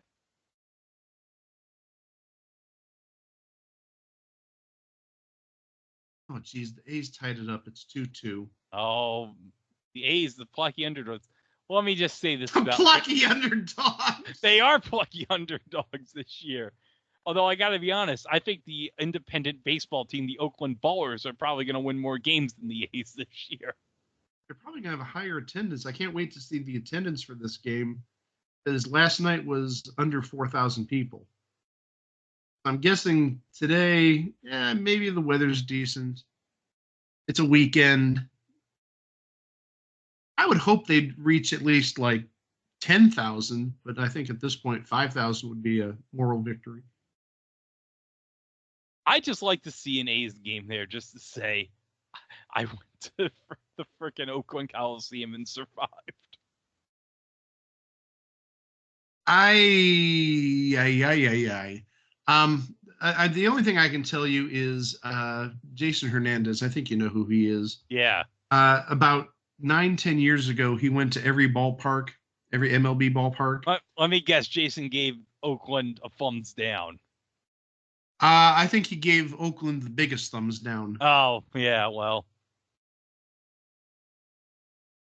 He was not a big fan of Oakland in terms of the ballpark, not even talking about the team. I'm going to try to see if I can find some comments from him, because he did have a blog, and okay. And I want to see Okay. if he has any thoughts on that ballpark. But besides the ones that I know about, which he didn't have much nice to say. All right, 3rd and 3. McCarron, a tip pass by Michigan, so it's going to be a 3 now for the Battlehawks here. Let me see who tipped that one. That was, 55 on Michigan. So that is Garrett Marino out of UAB. UAB. That's Alabama Birmingham. Oh, I know. I just you don't hear that often. Players coming from UAB.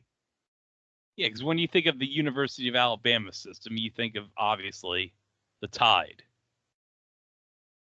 Well, from UAB, I think more basketball than anything else. Oh, yeah, they're definitely a basketball school, even though the Tide this year might do better than what the football team did this year. We'll see what happens against Clemson, but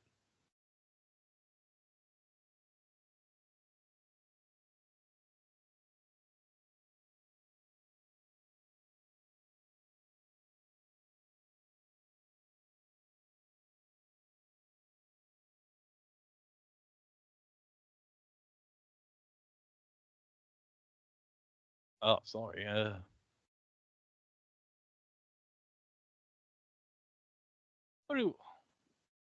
What else is on here? Jeez.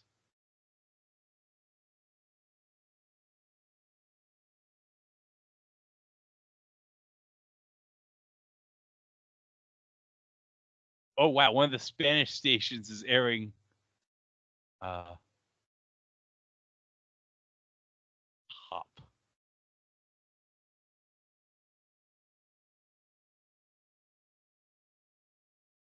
And no. Now I see why I don't watch linear TV much outside of live sports, because there is literally nothing on.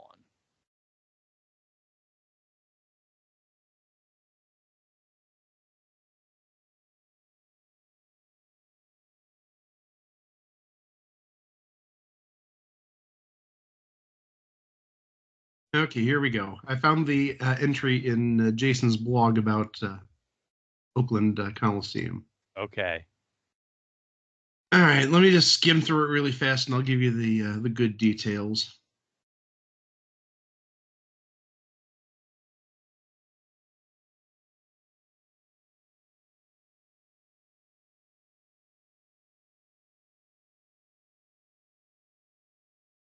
Oh, before you say that, today's game is sponsored by 5 Hour Energy. Thank you, Cletus. Did Cletus drink a 5 Hour Energy? That would be great. Cletus drinking 5 Hour Energy and all pepped up. And then hitting the baseball out of the park. Oh, my. Yeah, I have an even better idea. Because they had The Rock earlier for the first. But, I have a better idea. Instead of next week at WrestleMania, him and Roman Reigns facing Cody and Seth Rollins, how about The Rock against Cletus? I'm taking Cletus in that. Oh, Dwayne, you think you're the final boss? Well, here's the real final boss. Here's Cletus.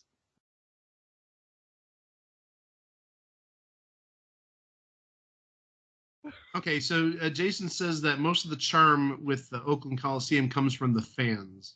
Okay. It's a very cookie cutter stadium, which obviously you and I know that because back when the Raiders played, they played in the same park. And how many times would we see a baseball game with Oakland and they'd still have the yard markers printed on the field? Oh, and not to mention Mountain Davis out in the outfield. Right. So yeah, the fans are the big reason there's a charm there. Food is pretty standard.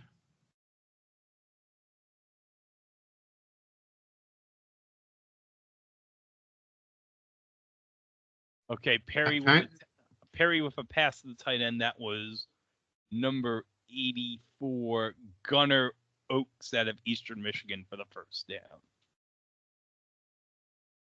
Oh, sounds like a Mac player. Yep. Macation, baby. Action.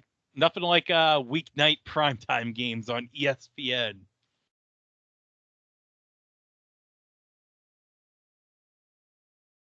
Does Jason have anything else to say about the Oakland Coliseum?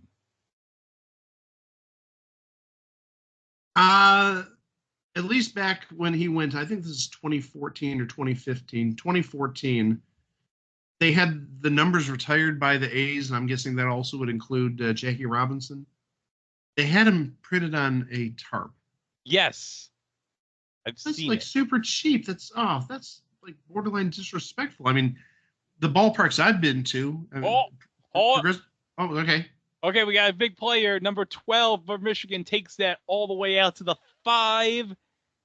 And that is Devin Ross out of Colorado. So Michigan, they're in the red zone here at the 5. So we might have our first scoring opportunity here in this game. So Oakland, I was to say, Oakland, they put their retired numbers on tarps.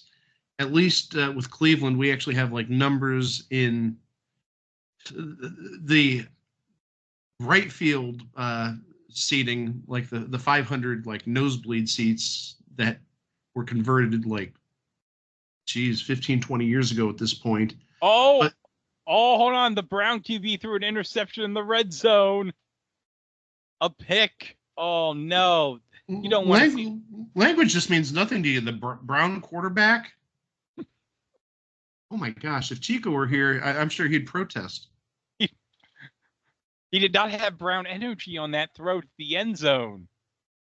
He didn't have accurate Brown energy. It was tipped. Intercepted by number 32 Cole from St. Louis out of Louisville. He has a first name that I don't know how the hell I'm going to pronounce. I think it's Quinterio. Yeah, Quinterio Cole. That's what I'll go with. Okay, then. But no, I was going to say other ballparks, obviously, like New York has their park in center field.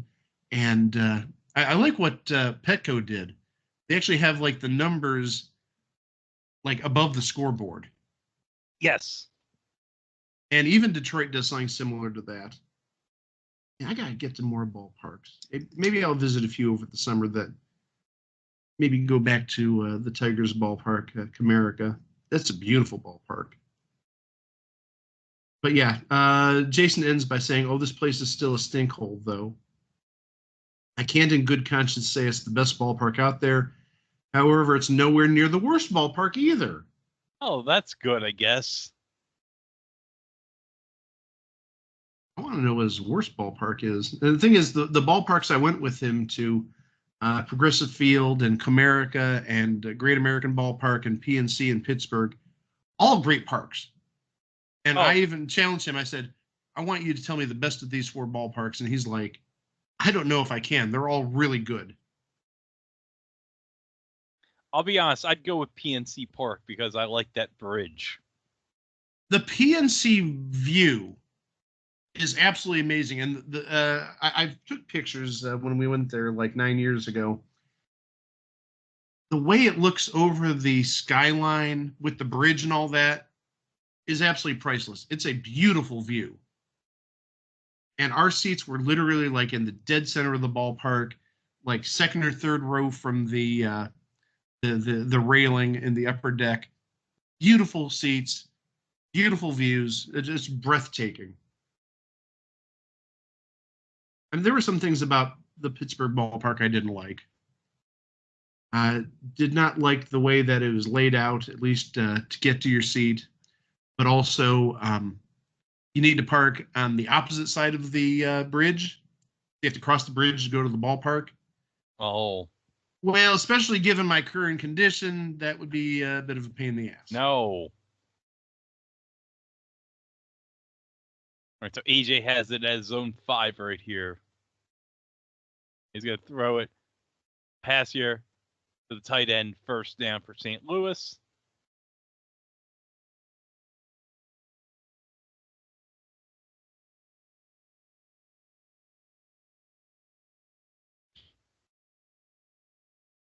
Oh, only the second first down by the Battlehawks today.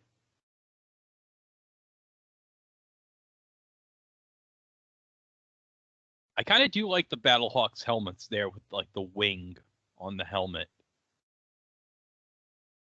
It looks pretty cool. And I'm sorry, I'm looking at IMDb. I'm finally getting around to the baseball bunch. I thought they'd have a little bit more information about episodes in terms of who guests. Oh, yeah. Because, I mean, all they have is Tug McGraw, Ozzie Smith, Gary Carter. That's it. Ted Well, Williams I'm sorry? Ted Williams was on the baseball bunch. Okay, well, I'm just saying who IMDb lists. Oh. And the thing is, the first name that came to my mind when I heard we're doing baseball bunch is Ozzie Smith. I remember that episode, even though it's been 40 plus years since I've seen it. That was a great episode. Yeah. And also, can't forget Tommy Lasorda was as the dugout wizard. Dugout wizard. You don't remember that? Yeah, I think I vaguely remember that. And then obviously Johnny Bench. Who would you get to like host like a reboot of the baseball bunch? Like what, Mike Trout maybe? If you do it. Yeah. Obviously you got to have somebody who's got like good fundamentals. You can't just pick some random schmo that may be a decent player. No. But sucks on the field. Yeah, I mean it worked with Johnny Bench because I mean catcher, obviously. Well, yeah, very much so. I mean, I don't even know if you can have a good catcher nowadays doing that type of show. Mike Trout would be like good for viewers, but also he does have like a outgoing personality, and he's like a little kid himself in terms of when it comes to baseball. Yeah. The problem is, I just wonder if, given how much players are paid nowadays, if some of them are like, well, I get paid $30 million. This is something below my pay scale. I'm not going to do it. Trout wouldn't do that, though. I think he's so much of a fan and enjoys the kids so much. Yeah. He would definitely do that. Oh, we got another first down here. Karen with a pass to Butler. So St. Louis, they're rolling right here. Let's hope we can get a score here before the half. I think it's safe to say, like, I don't think that over 42 bet for total points scored, I don't think that's going to pay off.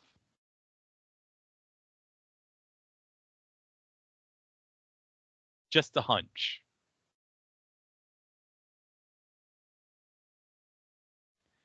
Karen throws incomplete. So 2nd and 10.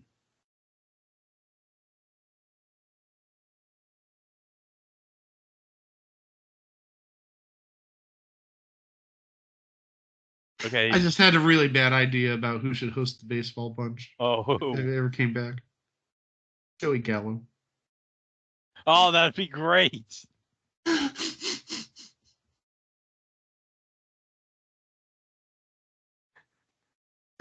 Hey kids, I'm going to show you how to bat $135, but you'll hit 70 home runs a year. Did you? Oh, never. I think this is going to be another first down for St. Louis. Yep, catch there. That was by number 3. For 3, who'd I got here? Oh, Marcel Aitman from Oklahoma State. Yeah, we talked about him earlier, Marcel Aitman. Yes. Aitman, yeah. Another person, this person I think seriously could do a good job if you didn't put Trout in the hosting role. Nolan Arenado. Oh, yeah. And the thing is, he does it all. He's a great fielder. He's a great hitter. He hits for power. I think that's a really good underdog choice. Plus, also, he doesn't seem to have the cocky superstar mentality.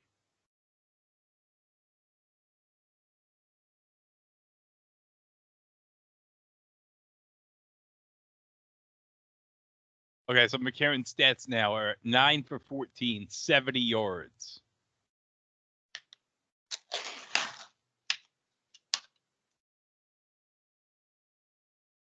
And all pass plays this drive, too. 7 pass plays for the Battlehawks.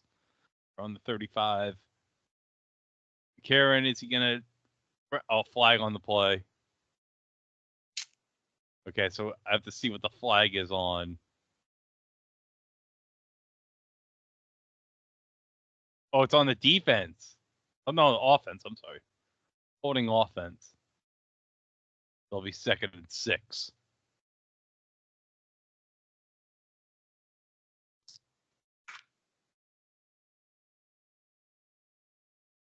Oh, yeah. Yeah, it shouldn't do that. It shouldn't do the holding there.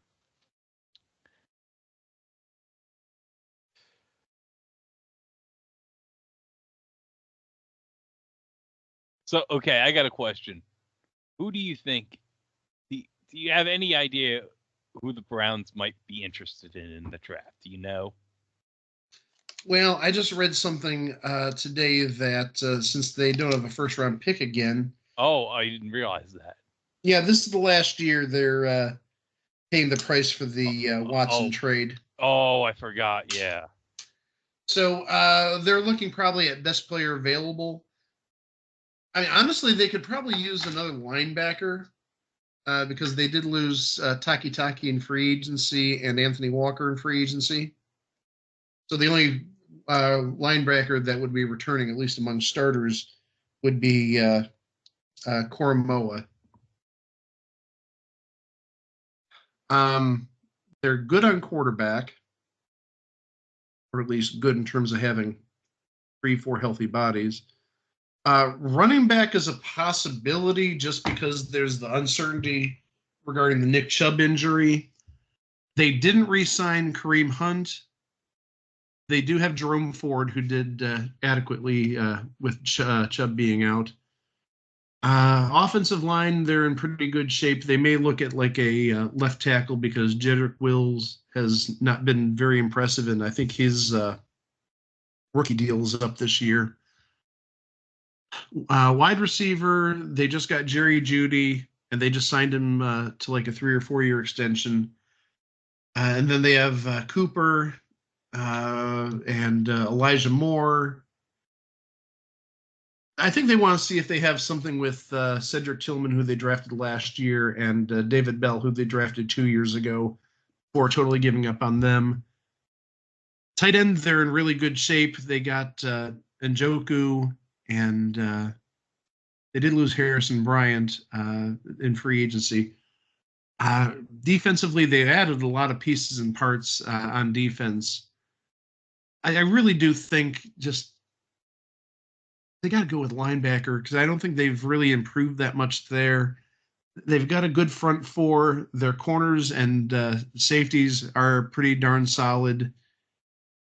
They certainly don't need any more special teamers. I think they just re-signed Bajorquez as the punter, and they've got Dustin Hopkins and a couple other players. I think the obvious choice right now is linebacker. Yeah. Linebacker, or maybe if they can find a really, really good wide receiver in the 2nd round, or maybe the 3rd round. Okay, I'm on NFL.com. I have the latest Charles Davis mock draft from the other day on Thursday. Hold on a second. Let me just get... Okay, let me just... Damn, why is the video audio playing here? I can't... Freak. Don't autoplay NFL.com. I don't want to see combine videos. Damn it. Okay, let me...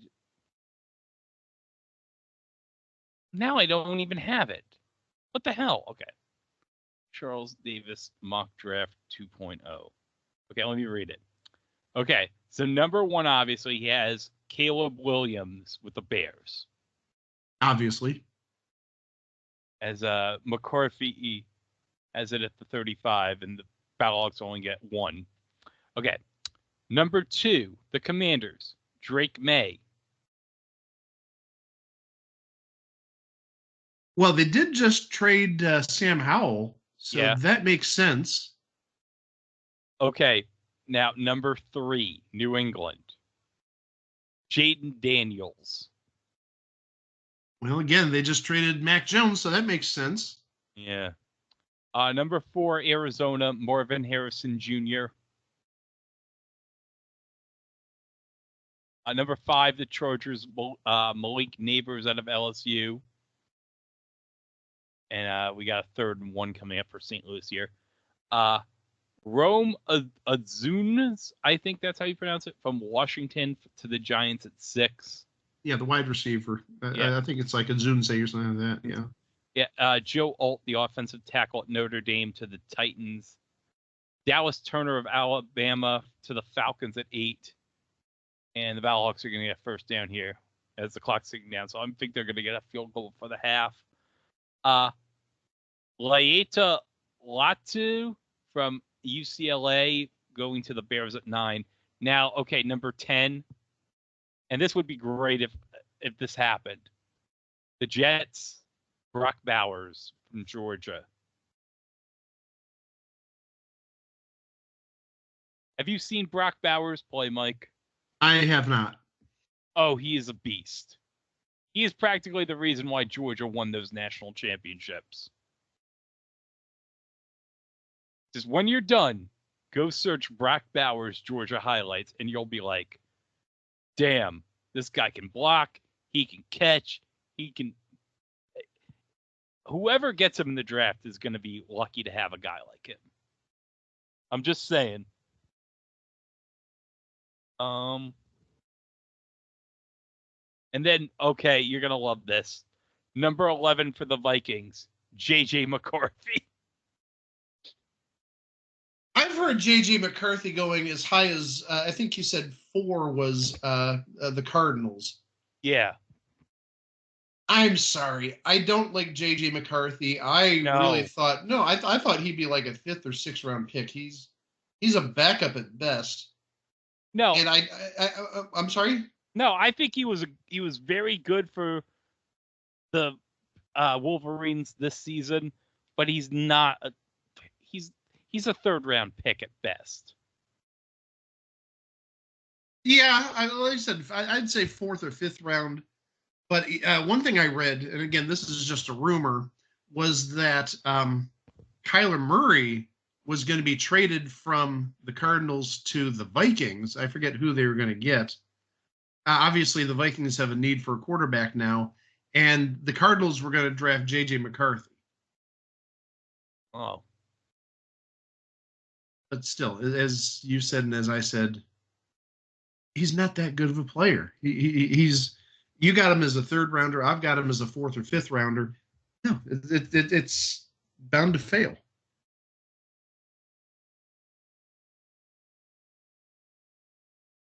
Okay, 20 seconds left. They hand it off the Battlehawks here. And they're going to be short of a first down, the Battlehawks. So 15 seconds left. They're going to obviously kick a field goal here as St. Louis calls timeout. Let me just look at the rest of this first round mock. Quinion Mitchell to the Broncos at 12. Talise Fuga, an offensive tackle out of Oregon State, number 13 to the Raiders. Omolua Fasanu from Penn State, an offensive tackle at 14. Cooper DeJean, a defensive back from Iowa, to Indianapolis at 15. Now, this would be interesting. Seattle at 16, Michael Penix Jr. Now, that would be interesting. Yes. And you know why I would love it? Well, because Geno Smith would have competition. And yeah, and I won't have to see him play, which would be great. That is really, really interesting. And I think Michigan called the timeout before the field goal. Yes. Well, plus also Geno's not getting any younger. He's probably, 33 at this point? Oh, yeah. 32? Yeah, definitely. He needs to retire soon enough so he can attend a flat earth conventions around September to December. Oh, my. But also, I was going to say, Pennick's going to Seattle. He's staying home essentially. Well, yes and no. He did transfer to Washington, but remember, he started his college career at Indiana. Yes. And he was a good quarterback at Indiana. He got injured, and that really threw off his, I'm guessing, what would have been his senior year or junior year. And then he transferred, and he's become a very good player since then. All right, kick is up, and it's good. So we're going to go to the half with the Battlehawks up 3-0. So a defensive struggle, Mike. It's 3-0. No, it's not a defensive struggle if it's 3-0. It's an offensive struggle. Offensive struggle, you're right. Oh, I just tuned to the D2 championship. I think, Minnesota State just took the lead here with 0.6 seconds left. Up 88-85, so. Oh, they're going to review it here to see if they got the shot off here. So let me see. Byron Murphy, the second, picked from Texas at number 17 by Jacksonville. Jerzon Newton, Illinois defensive tackle, number 18 for the Bengals. But oh my God, Bo Nix projected number 19 to the Rams. I'm surprised he's not higher than 19. I think he should be going higher than J.J. McCarthy, if I'm going to be honest. I don't disagree with you there. Yeah, I'm not going to go for the rest of these damn picks, but I'm just, you know what all the hype with J.J. McCarthy reminds me of? And you're going to love this. It reminds me of all the freaking hype around Christian Hackenberg.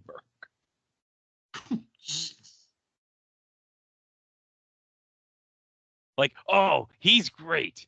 Even though he sucked for 3 out of 4 years, he's great. And the one person who was dumb enough to believe that was Mike McKeag.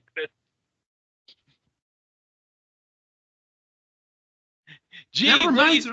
Well, I'm just thinking to myself now that you mentioned that. We haven't heard Christian Hackenberg in the UFL, have we? No, I think after he was a disaster in the AAF, he was like, F this, I'm not playing anymore. But, that was fun during the AAF whenever he would play. I would stop what I was doing to watch him play.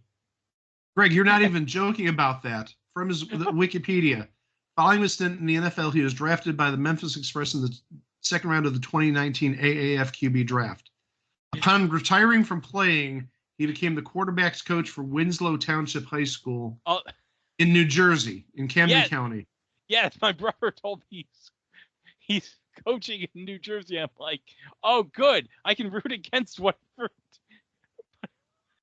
I can go to like a game and root against them. That's great.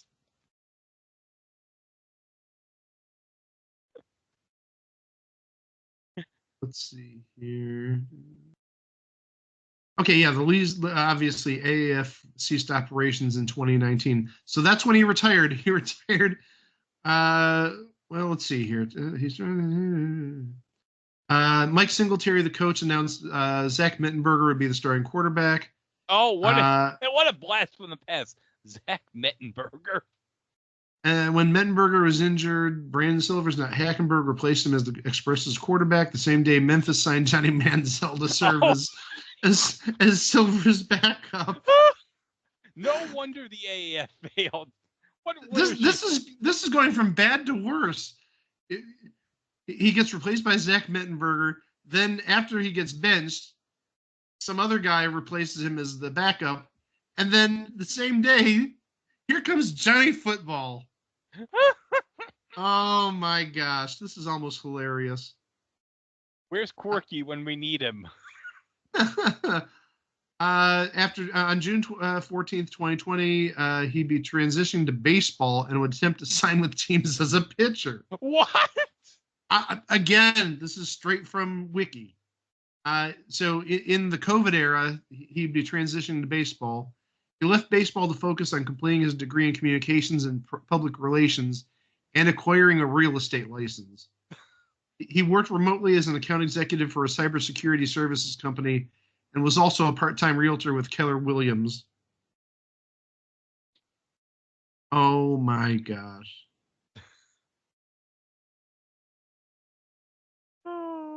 Now I need to see. Let's see. Christian Hackenberg, Keller Williams. Okay, you do that for a minute. I have to change my shirt real quick. I'll be right back. Oh, you're gonna need to change your shirt and probably your drawers after you when I'm done with you. Okay.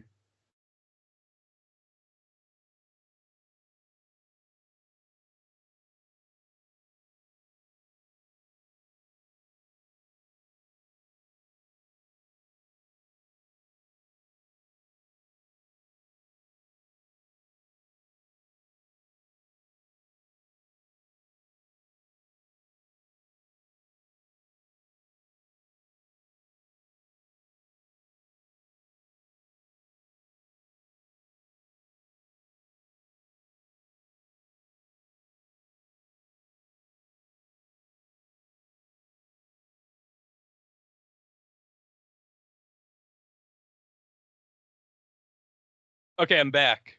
Oh, good. What? Okay, so I did a little bit of searching, and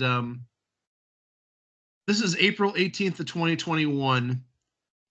Christian Hackenberg joins the Jack and Jill team, which I'm guessing is a realty company. We are excited about Christian joining our team. He's a Penn State graduate. It doesn't mention he played football at all. So there's no mention of the Jets, no mention of NFL, no mention of football, period. Just says is a Penn State graduate. Not only will he bring the knowledge learned at college, he will be bringing his energetic personality and new insights from a younger generation, helping us stay on top and continue to grow. Wait, hold on. And his phone number, his work phone number, and email address are listed here. Why would they do that? But well, again, if you're interested in selling your house, you got to email them. But yeah, there's a number here for Christian Hackenberg in area code 434, and then there's a email address. So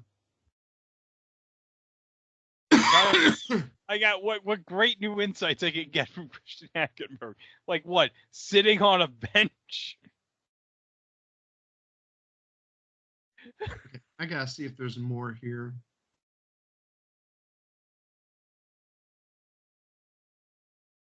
Even though I searched for Christian Hackenberg, Keller Williams, I'm not getting a lot of realty stuff. I'm getting a lot of football stuff. Oh.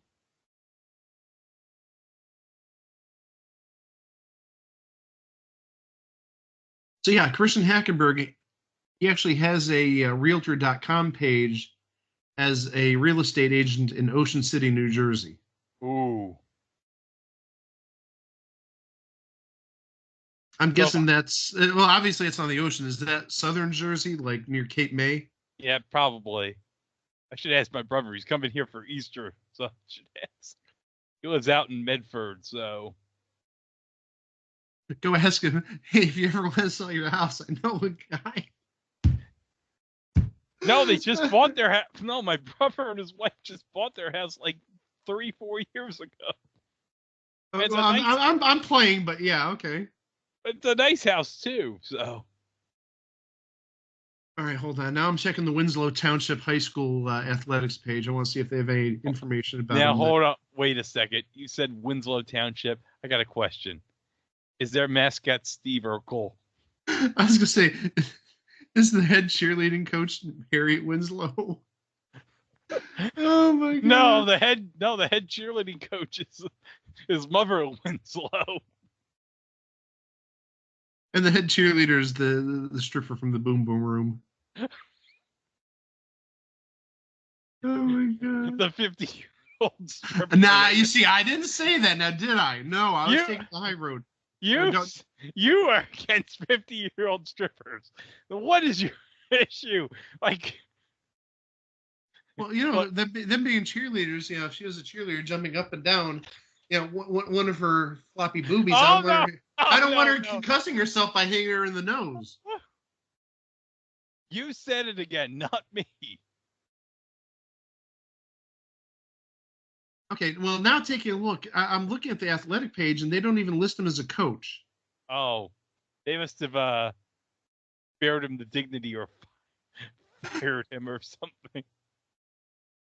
Be like, we're not even going to list you on this page anymore. They did to him as a coach what the Jets did to him as a player.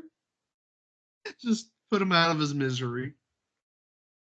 Now, I wonder if it's if he doesn't coach anymore because he's doing so well with the real estate. Yeah, it could be. By the way, I switched my shirt. I'm now wearing an LA Extreme t-shirt. So, LA Extreme. hey, Tommy Maddox, baby. They won the $1 million game in 2001. So, I still love the fact that Vince had the balls to name his championship game the $1 million game. And that does take guts if you think about it. Yeah, because the winning team got $1 million. But still, after the game, why didn't they just get Virgil to treat them to Olive Garden after the game with the winning team? Oh, I found Christian Hackenberg's Instagram. Oh.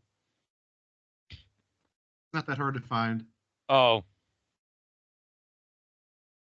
Let me just see when the last time we posted. Oh, we posted 6 hours ago. Well, good. Well, no, the State Media PSU posted 6 hours ago. They tagged him. Oh, that's a shame.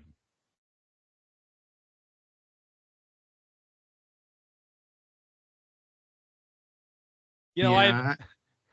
I gotta say, there was this one time I put on Big Ten Network, and they had like a Penn State University Classic, and Christian Hackenberg was playing in that game. And I said to I literally said, as God is my witness out loud, there's no fucking way any game involving Christian Hackenberg is a classic. The one where he gets benched. Now, listen, I'm sure he's great at selling real estate now, so at least he found something that he was good at. Like George W. Bush with painting. Right. Okay, wait. Okay, so let me see. Is this... Okay, so, 10 weeks ago, so January 19th, he's commenting about Jordan Love passing in the wild card game. I'm not going through all his videos. All he does is videos, but it appears that most of them he's been tagged in. Okay. Oh, here's a picture of is this his dog? Oh, he has a dog. Yeah. It's a hunt. Well, they went hunting. How beautiful. Oh, okay. Well, it looks like there's I can't tell if they're like quail or some sort of birds. Wait, quail? Did he go hunting with Dick Cheney? No, he didn't get shot in the face. But the dog is so beautiful. Chocolate Lab, beautiful dog. Let's see. Oh, those are ducks. Oh, well, are those ducks? Well, okay. So I see some guy commented about ducks. Wait, now you made me think of Duck Hunt now. Now, that might not actually be bad. I could see him doing Duck Hunt with that dog. Real Christian Hackenberg's Duck Hunt. Christian Hackenberg's Duck Hunt. The only video game where nobody really wins. Oh, they just showed a nice picture of Anthony Becht in his playing days with the Jets. Oh, Christian Hackenberg putting up his locks for the week. Back, when was this? Like January 20th.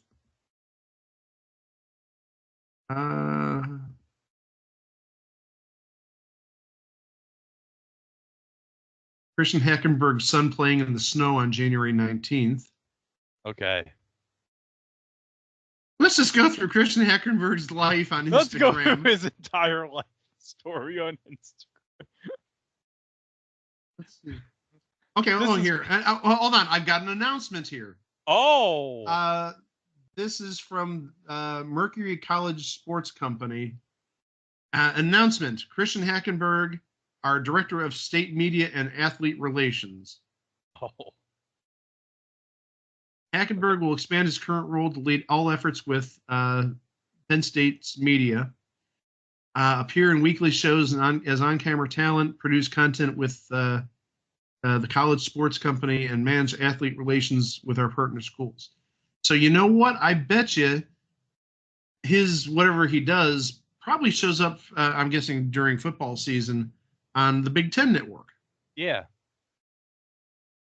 Because I'm Right. sure they show all sorts of the coaches shows and stuff like what you'd see on the Bally sports stations, because there's different like podcast-ish shows for the Bengals and the Browns and the Buckeyes, and Bowie Gibson has a show for the Cavs, and so I'm sure that's what they're referring to. All right, so second half's now underway, and Battlehawks get a run for about 2 yards. So it's 2nd and 8 for St. Louis here. Again, I don't think that over 42 is going to pay off. Unless we see a rash of scoring here in the second half. I think you're right about that. Could you imagine like some gambler somewhere is like, come on, I really need some scoring. I bet all my life savings on this, the Battlehawks at Michigan to score at least 42 points. You know, there's somebody like that. Oh, you definitely know somebody. And we got a sack here by the Panthers, but we got a flag.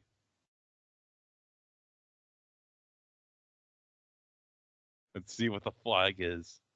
Oh, offsides by the Panthers. Oh. That's a 5-yard penalty, 2nd and 2.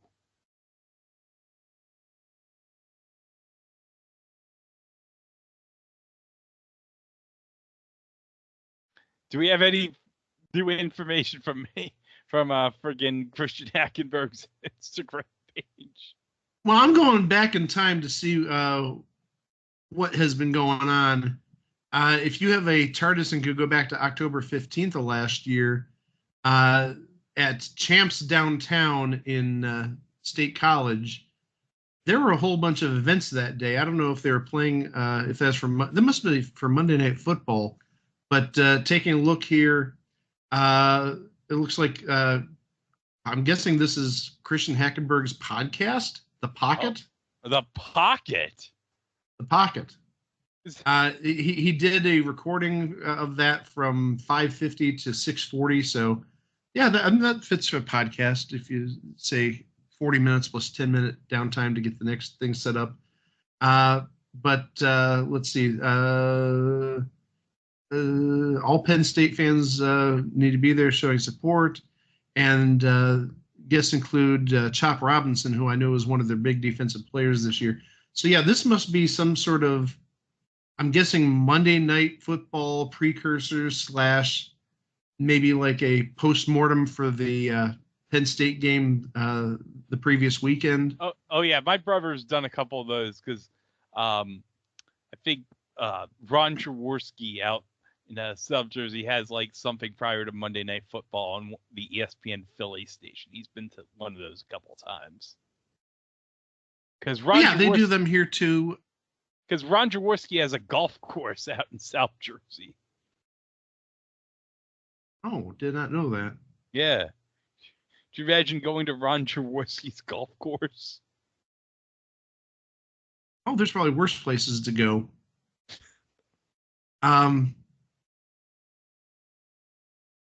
Let's see. From May 2016, it looks like there's some pictures of Christian Hackenberg and video of Christian Hackenberg during the Panini rookie premiere photo shoot. Oh, jeez.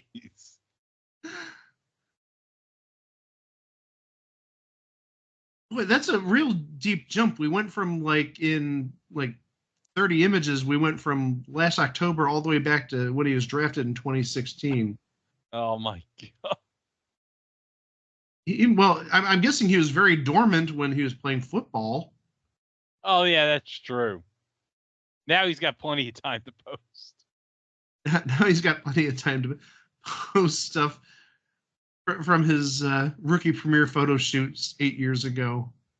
My God, 8 years ago. That's crazy. I'm sure AJ McCarron doesn't have plenty of time to post on Instagram, with playing and being with his wife, because, Well, yeah, I was going to say, especially being with his wife. His wife isn't his wife like a former Miss America or Miss Alabama or something like that? Yeah, former Miss Alabama. And for a while, he was Mr. Alabama, so it makes sense. Yeah. Although the irony is, his wife is an Auburn grad. Oh, that doesn't sound good. No. But hey, if you can make it work, good to you. Absolutely. Yeah. Well, St. Louis is going to punt here at midfield. And Michigan's going to call a timeout.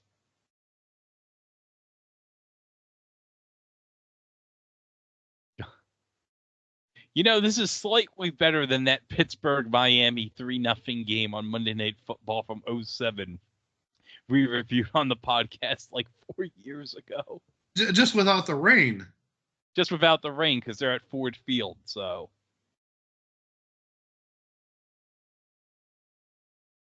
Do you remember the punt they took in that game that literally got stuck in the mud? I remember seeing that originally, yeah. That was the funniest shit I ever saw.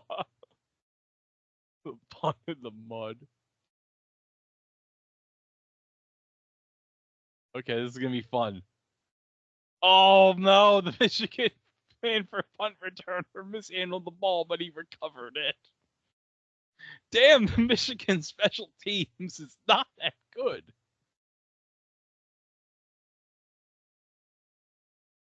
But you know what? Big brown energy coming right up when we come back from the break here.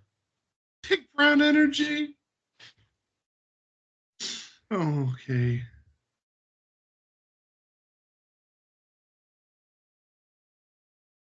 Big brown energy?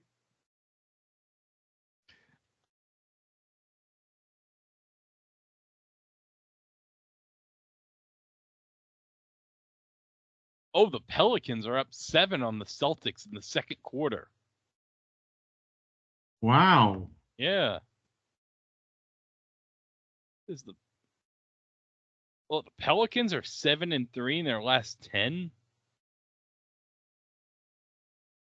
Oh, I didn't realize they were the 5 seed in the West. Pelicans have been doing really well all year. Okay. They just sort of fly under the radar because there's so many good teams out west with the Thunder and the Wolves. Yeah. And Denver. And of course the Clippers. We can't forget about the Clippers. Yeah, I think they're still. I think those are your top 4 right now. And then, as you just said, the Pelicans are at 5. And I'm looking at the play-ins right now. The 7-8 play-in game would be the Kings and the Suns, and the 9-10 play-in game would be the Lakers and the Warriors. Gee, that's some play-in game. Don't sleep on the Rockets, though. They're 11. They're 11 right now, but the Rockets have won. Not even joking, 11 in a row. The Rockets have been absolutely sizzling as of late. So they could sneak into the playoff picture. Well, they're only a game behind the Warriors. They could absolutely sneak into the playoff picture. Oh, yeah, they could. And actually, we're down to 11 teams for the playoffs in the Western Conference. So, I mean, right now it looks like Houston or Golden State's going to be the odd person out. And we're down to 11 teams in the East, but Brooklyn is 5 out in the 10th spot to Atlanta. So, safe to say that's not going to happen. Brooklyn's just a mess right now. They have won their last 3. They got rid of Kyrie and they got rid of Durant and they got rid of. They've just gotten. They're just in a state of flux. Can you believe that's where Kevin Ollie is now? Well, good on him. I mean, Yeah. he was a good player and obviously a decent coach because he won the championship with UConn a number of years ago. Yep. Although really, it's weird because he's always going to be considered especially if UConn wins again this year, he's going to be probably considered the other guy between Calhoun and Hurley. Yeah, sadly, you're right about that. Oh, the Cavs are only a game and a half behind the Bucks for the number 2 seed. Okay. Well, tomorrow's going to be a fun game because the Cavs are playing in Denver. Oh, so they're going to be meeting Rocky, the super mascot. I thought you were going to say Jokic. I didn't think you were going to mention Rocky.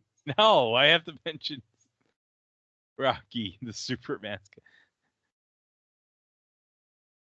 They pay that mascot like I think $500,000 a year or something, and he earns that $500,000 a year. Was Rocky the one that hit the person who was having a birthday in the face with the cake? I guess. I don't remember. Oh, you've never seen that? I didn't know if it was Rocky or if it was the gorilla in Phoenix. But, I got to find that for you if you've ever seen that. Wait, hold on a second. Let's call him by his proper name, the Sun's Gorilla. Ah, my bad. Birthday, Rocky, birthday cake. Oh, Brown Energy has 86 yards passing. Brown Energy.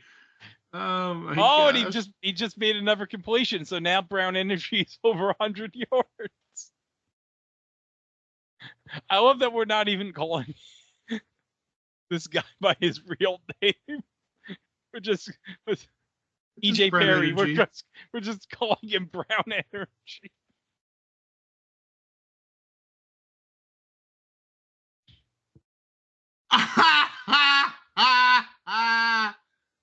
Okay, this isn't the video I was looking for, but you're going to get this video instead. All right. All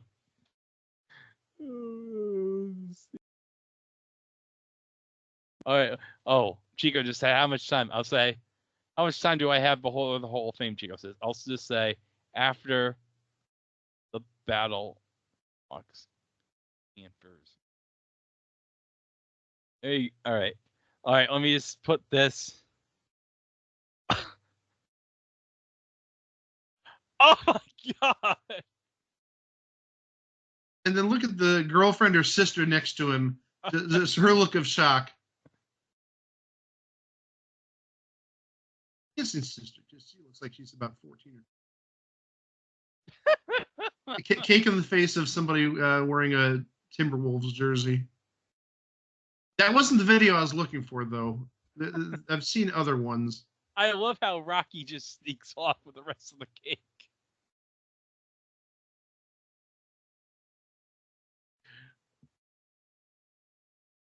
And big pass here to the tight end, number 80. He's at the 4 before he's tackled. Oh, what a play there by, was it number 80? That is Cole Hekuni, I think. Might be mispronounced. I'm probably mispronouncing that wrong. From Louisville. So the Panthers have a big opportunity to score here.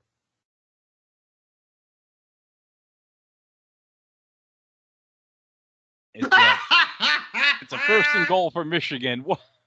I'm going to share this with you. This is another great video with Rocky. Oh, not doing no cake involved. No. And like I've seen, that's not the video I saw. There was another one where Rocky it was somebody's birthday and he just nailed somebody in the face with the cake. Okay, I have to mention Brown Energy, 4 for 4 on this drive, 87 yards. On Reddit.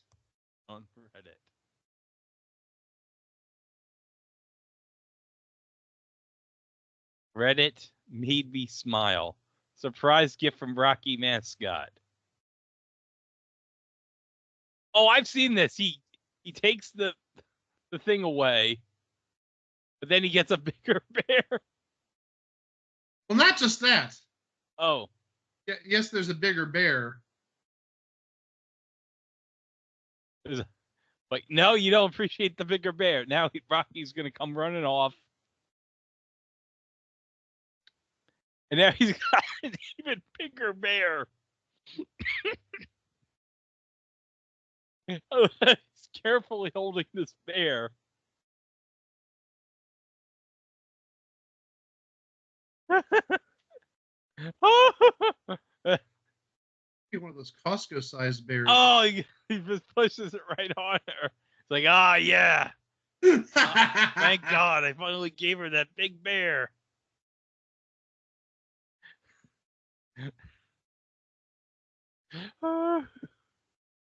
Yeah, that's what the Cavs are in for tomorrow in Denver. They're going to be engulfed with big, giant-ass Costco bears by Rocky. Oh, geez. The Cavs are on the road for their next 5 games, and then they have a 3-game homestand to end the season. Ooh. Oh. At Denver. Oh, well, this is tough. At Denver, at Utah. Okay, Utah's not good. Hold on a second. What did Brown Energy do? Brown Energy just ran it in, I think, for the touch. Yeah, he did. E.J. Perry ran it in for the touchdown. So it's now 6-3 with the PAT pending. Yes. So it's yeah. So we'll see what conversion they go for, either 1, 2, or 3.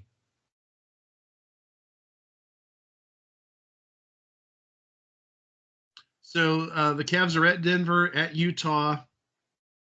Not worried about that. At Phoenix, at the Lakers, and then at the Clippers. And then they come home for the final 3 games, Memphis, Indiana, and Charlotte. Okay, so they're going to go for 1 at the 2. They obviously don't care about hitting that over. No. Handoff, it's good. So it's 7-3 Michigan with 5:26 to go in the third.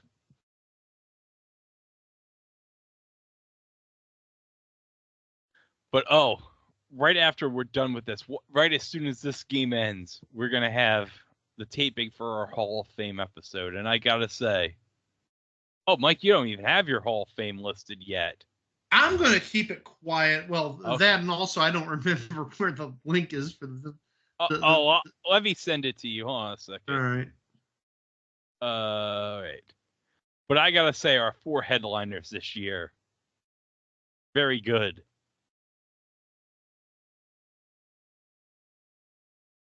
Yeah, I won't. Okay. I you don't have to send it to me. I found it. Okay. Okay. All right. There we go. Okay. So.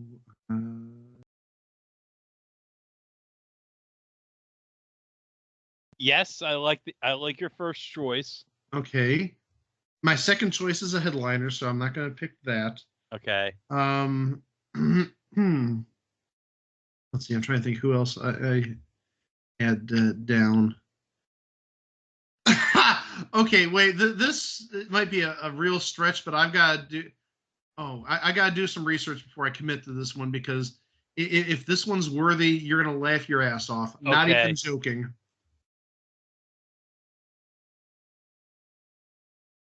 All right, hold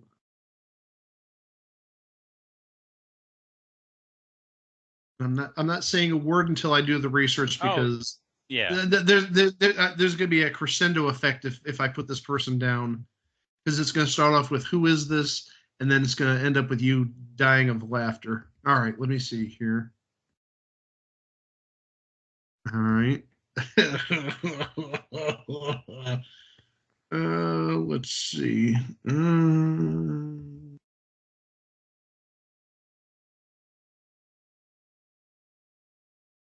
I can hardly contain myself. I'm wondering who this second. Oh, okay. Hold on. Let me see. This guy better have done something, because I'm not nominating this person for 1 episode.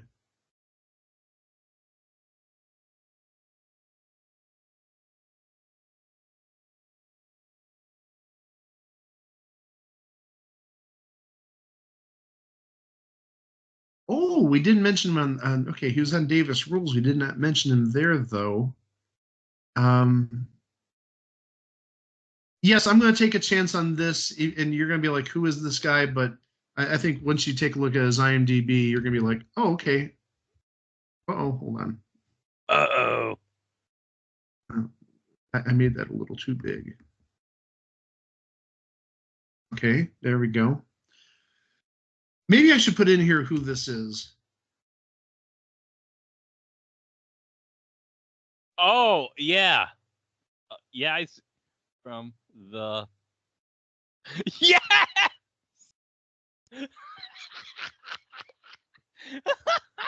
I want yes, yes, yes. I knew you'd appreciate that. Oh. Let me see what else you guys have. Okay, what? All right, St. Louis is taking that to the 31. So about 5:20 to go in the third, as AJ McCarron's going to take over here. Let's see how it'll respond to the Brown Energy drive. Oh, yeah, the third choice. I like that. Let me see who we've already been. Well, we've already done Home Run Roo, so that second choice actually works.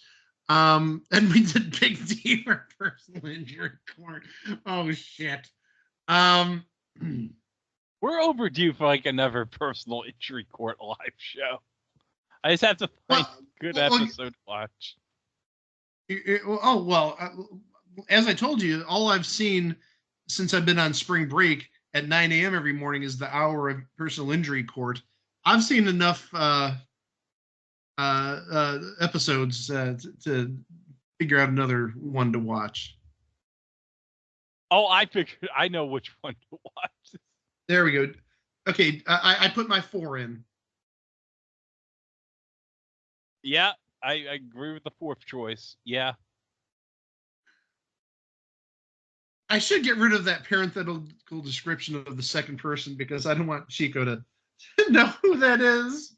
Yeah, don't even tell. Yeah, just take that out. Okay, let me get rid of that. Okay, so I'm going to have him be like, "Who's Joe Geeb or Geib or whoever?" It's like It's like Bill Knuckles. Well, you know, speaking of that, the episode that we're referring to, that would mean that there's at least 4. It was the thing on TV Hall of Famers on that episode. Oh, and that one episode I'm talking about with the second guy? Yeah, Bill Knuckles, Charlie Brill, Victor Bono. 5, Billy Barty, and now Joe Geeb. 5, it was a thing on TV Hall of Famers on the episode where Billy Barty and Joe Geeb broke into the presidential hotel car or whatever you want to call it. On the super train. On the super train, yes. And they fooled Loretta Swit. 5 Hall of Famers in one episode. 5.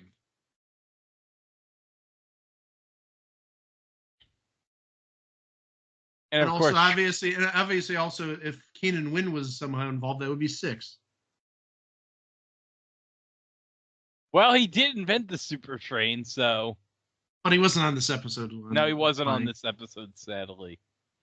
Right. I wonder if Super Train had gone on and on. I wonder what other ideas Keenan Wynn could have brought besides the Super Train. Maybe we could have had a spinoff called Super Plane. Super Plane. And could have had Super Rocket. Super Rocket, yes. Super Submarine, Super Nuclear Sub. Oh, yeah. Super Nuclear Sub. Super Shuttle. Super Space Shuttle. Yeah. Well, we did have Super Carrier back in the 80s, so you can't do that. Oh my gosh.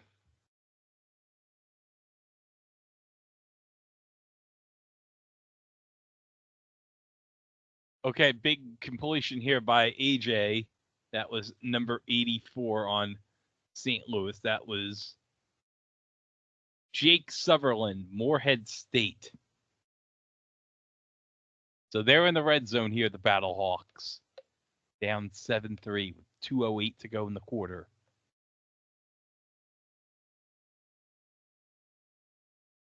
And screen pass here. And that's only going to get 1 yard. I'm going to be quite honest. The wide receiver screen pass, it never works for me in Madden. Never works. I agree with that. Never had much success with it. No, just throw it in. Just throw it past the markers. That's all you got to do. You don't need to do this dink and dunk crap. Or as I like to call it, this Brian Schottenheimer crap, because he was like a master of dink and dunk crap.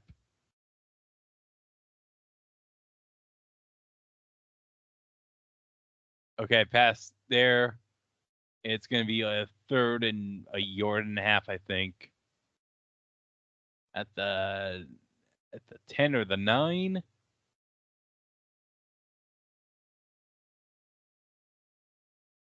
All right, so 3rd and 2 here for St. Louis. Oh, let me go back to. Oh yeah, Iowa won. So. Ugh.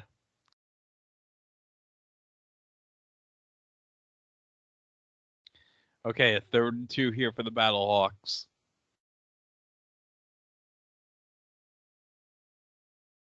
And snap. Oh, he's going to be just short, the running back. So it's going to be 4th and about inches. So I got to think you got to go for it here down 7-3. If Michigan didn't make the point after, I'd say kick the field goal to tie the game. But I think you got to go for it here, 4th and inches here.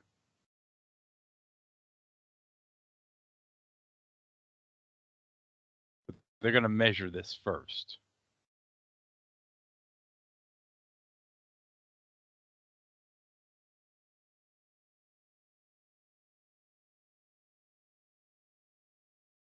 Okay, they just showed the stats for McCarron, 148 yards. He's got a little blood, I think, on his hand. Might have to give him a Band-Aid or something. Okay, they have something called True Line technology on the Fox broadcast. Short by 11 inches, 4th down. Wow. Yeah. That's very specific. Yeah. They must have like special chips inside the football or something. Oh yeah, I'm guessing there's some sort of like GPS chips or something like that.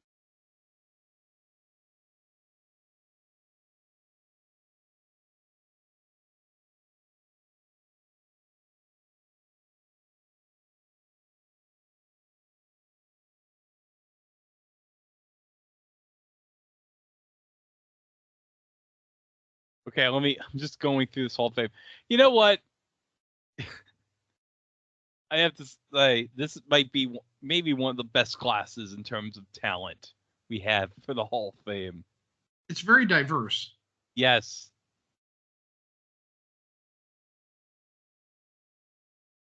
Okay, I think they got I think the clock ran out here on the quarter. Yeah, the clock ran out on the quarter. The 7-3 Michigan go in the 4th. Although let's be honest, Mike, I think one of our nominees is going to be a little deflating. I'm not going to say what it is, but I think one of our nominees is going to be deflating. And I think it's going to be so deflating. I don't think this person's going to this object grabber is going to show its face. That's why I'm laughing. Let's see. I'm just taking a look at baseball scores now. Braves were up 7-4 on the Phillies, bottom of the 4th. Bottom of the 4th, 7-4. Dang. Fuck that. Well, I know how you feel about it. I'm just surprised. 7-4. That's a lot of scoring that early in the game. And then Orioles are up 12-1 on the Angels. Oh, the Angels are going to suck so badly this year. You got a feel for Mike Trout. You seriously do. Yeah. I don't want to say generational talent. By no means is he generational, but he's probably the best talent in the last like 8 to 10 years, with all due respect to like Bryce Harper and Aaron Judge. And he's going to wither away with a crappy Angels team. So 12-1 Orioles over the Angels, and Taylor Ward has the one run, and that was a home run for the Angels. Gunnar Henderson's got a homer. Santander's got a homer. Henderson has 3 RBIs, so does Santander.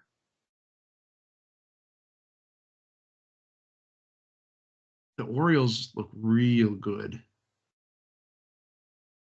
I mean, they've got pitching, but now they're like stacked at just about every position. Almost. And I'm actually keeping an eye on the Reds and Nationals because I want to see when Joey Gallo gets his first hit of the year. He's 0 for 7 thus far. And Guardians are up 7-3. Oh, hold on a second, Mike. Hold on a second. I have to show you this. Hold on. If you can see the screen share, just give me 1 second here. Do you see the screen being shared right now? Yes. Can you read what it's saying right here? It's very small, but I'll try my best. Mike Francesa is back with another one of his beautiful eulogies. This time it was for longtime Baltimore Orioles owner Peter Angelos. Well, I want to hear this. Hold on. I want to hear this too because I want to hear what good stuff he can say about Peter Angelos. Do you have any thoughts to share on the passing of Peter Angelos? Did you know him? I did not. As an owner, how should he be remembered? Not a very popular owner. Not a very happy owner. Someone who should have got out of the sport a lot earlier than he did. He's not wrong, though. No. Peter Angelos was not a good owner. No, he was not. Just ask Pete Winston about that. Oh. I will say it was a more heartfelt eulogy than the one he gave to like Horace Clark. Oh. Eddie in Hoboken. What's up, Eddie? Hey, what's up, Mike? What's happening? Hey, Mike. Stan Lee died. Okay, 4th and 3 here. 4th and inches. Oh wait, we got a super challenge from Michigan. Oh, I didn't know that Keenan Wynn invented a super challenge for this. Okay. So we thought it was going to be super sub and super carrier and super spatial. No, he invented the super challenge. Okay, they have issues with the game clock here.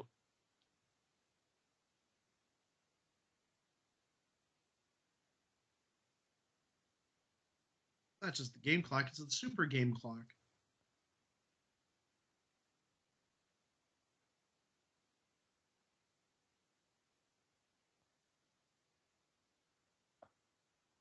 Oh, the challenge is gone. The challenge is gone. Last time out is gone. There was no foul for a false start because it happened after the 3rd quarter. Okay. So Michigan loses its challenge, and they're out of timeouts for the entire. They've lost all their timeouts, and we just started the 4th quarter. What? Yes.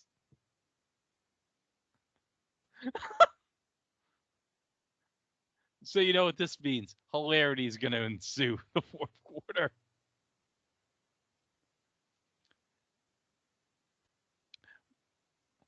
But Michigan stopped St. Louis on 4th down.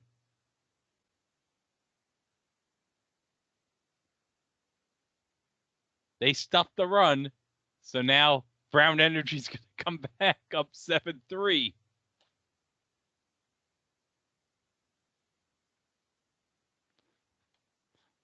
But I like the fact they have a super challenge. I wonder if the original idea for the super challenge, it was originally named Challenge Plus. You mean after it was called Challenge All-Stars back in the 70s? And then you had Challenge 75 with that absurd scoring system. But oh, hold on. In the championship game, if we were doing XFL $1 million game, you know what the challenge would be called? The $1 Million Challenge? It would be called $1 Million Challenge, yes. And you know who'd be running the replay booth? If it was like XFL 2001. Although it probably wouldn't because he was on a Never network at the time. But you know, they probably wish they could have gotten for it. They could have gotten Regis to run the challenge booth.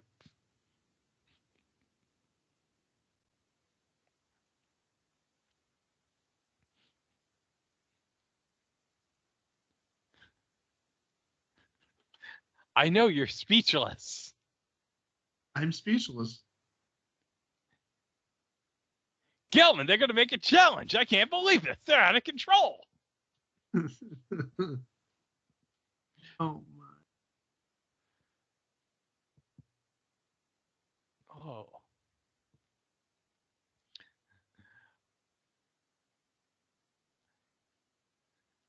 Well, you know, you want to wrap this? You think we should wrap this up because we've been talking like for 2 hours?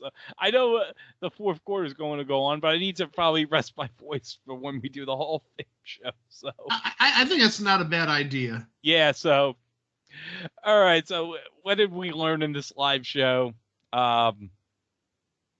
We learned a lot about the Instagram feed about Christian Hackenberg. We learned that the new nickname of that one quarterback is Brown Energy. Yes, that we created. Although we didn't really create, we just stole it from the Brown University basketball T-shirts.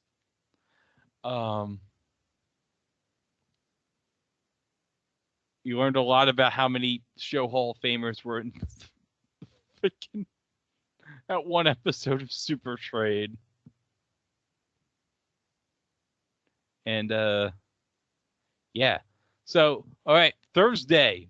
Actually, no, Monday. The best of is going to be. I don't think I shared it with you in the conversation I talked about with Chingo, but the Monday best of on our Podbean feed is going to be for WrestleMania weekend tag team from episode 50. Oh. Yeah, with Roddy and Jesse from Pilot Month 2020. Where I think we learned about the what was it? Remember the commercials we covered? The freaking grill, the freaking bootleg McRib. Remember that? I remember that. Yes. The grilled steak sandwich, and I think we learned about the glass eye of Sandy Duncan. I think. Yeah, I mean, we had to have talked about Sandy Duncan since that would have been, I believe, the last season of Hogan family or whatever. It would have been Hogan family at that point because there's Valerie, then Valerie's family, and then Hogan family. Yeah, we've gone over the many incarnations of names for the Hogan family, but oh yeah, Rowdy and Jesse as cops. Can't wait for that. And then Thursday, as we mentioned earlier in the episode, how Ken almost didn't happen, and then on Friday, and then not Saturday, which will be fitting because the WWE Hall of Fame is going on at the same time, will be the It Was a Thing on TV Hall of Fame class of 2024 on Saturday, right on our Podbean feed. We're going to have the next 17 inductees in the show Hall of Fame. It's going to be glorious. 17? Oh, yeah, okay. Yeah, I forgot. I see a Lifetime Achievement Award. Okay. And very and you know what? Very honorable for who we picked for that. Oh, very true. I totally forgot that we had that. I was going to just question you. 17? I thought 16, but nope. I see it and I like it. Yes. So we'll see you with those episodes later on this week right here at It Was the Thing on TV. Hope you have fun. And you know what? I got to say, may you have all the Brown energy in your life. I think that's a true statement, don't you think? Just close the show. Oh my gosh. Wow! Now, when you're a quarterback at Alabama, you see that lovely lady there. She does go to Auburn, I want to admit that. But she also Miss Alabama, and that's A.J. McCarron's girlfriend, okay? And right there on the right is Dee Dee Bonner. That's A.J.'s mom. Wow, I'm telling you, quarterbacks, you get all the good-looking women. What a beautiful woman. Wow, A.J.'s doing some things right down in So if you're a youngster in Alabama, start getting the football out and throw it around the backyard with Pop. And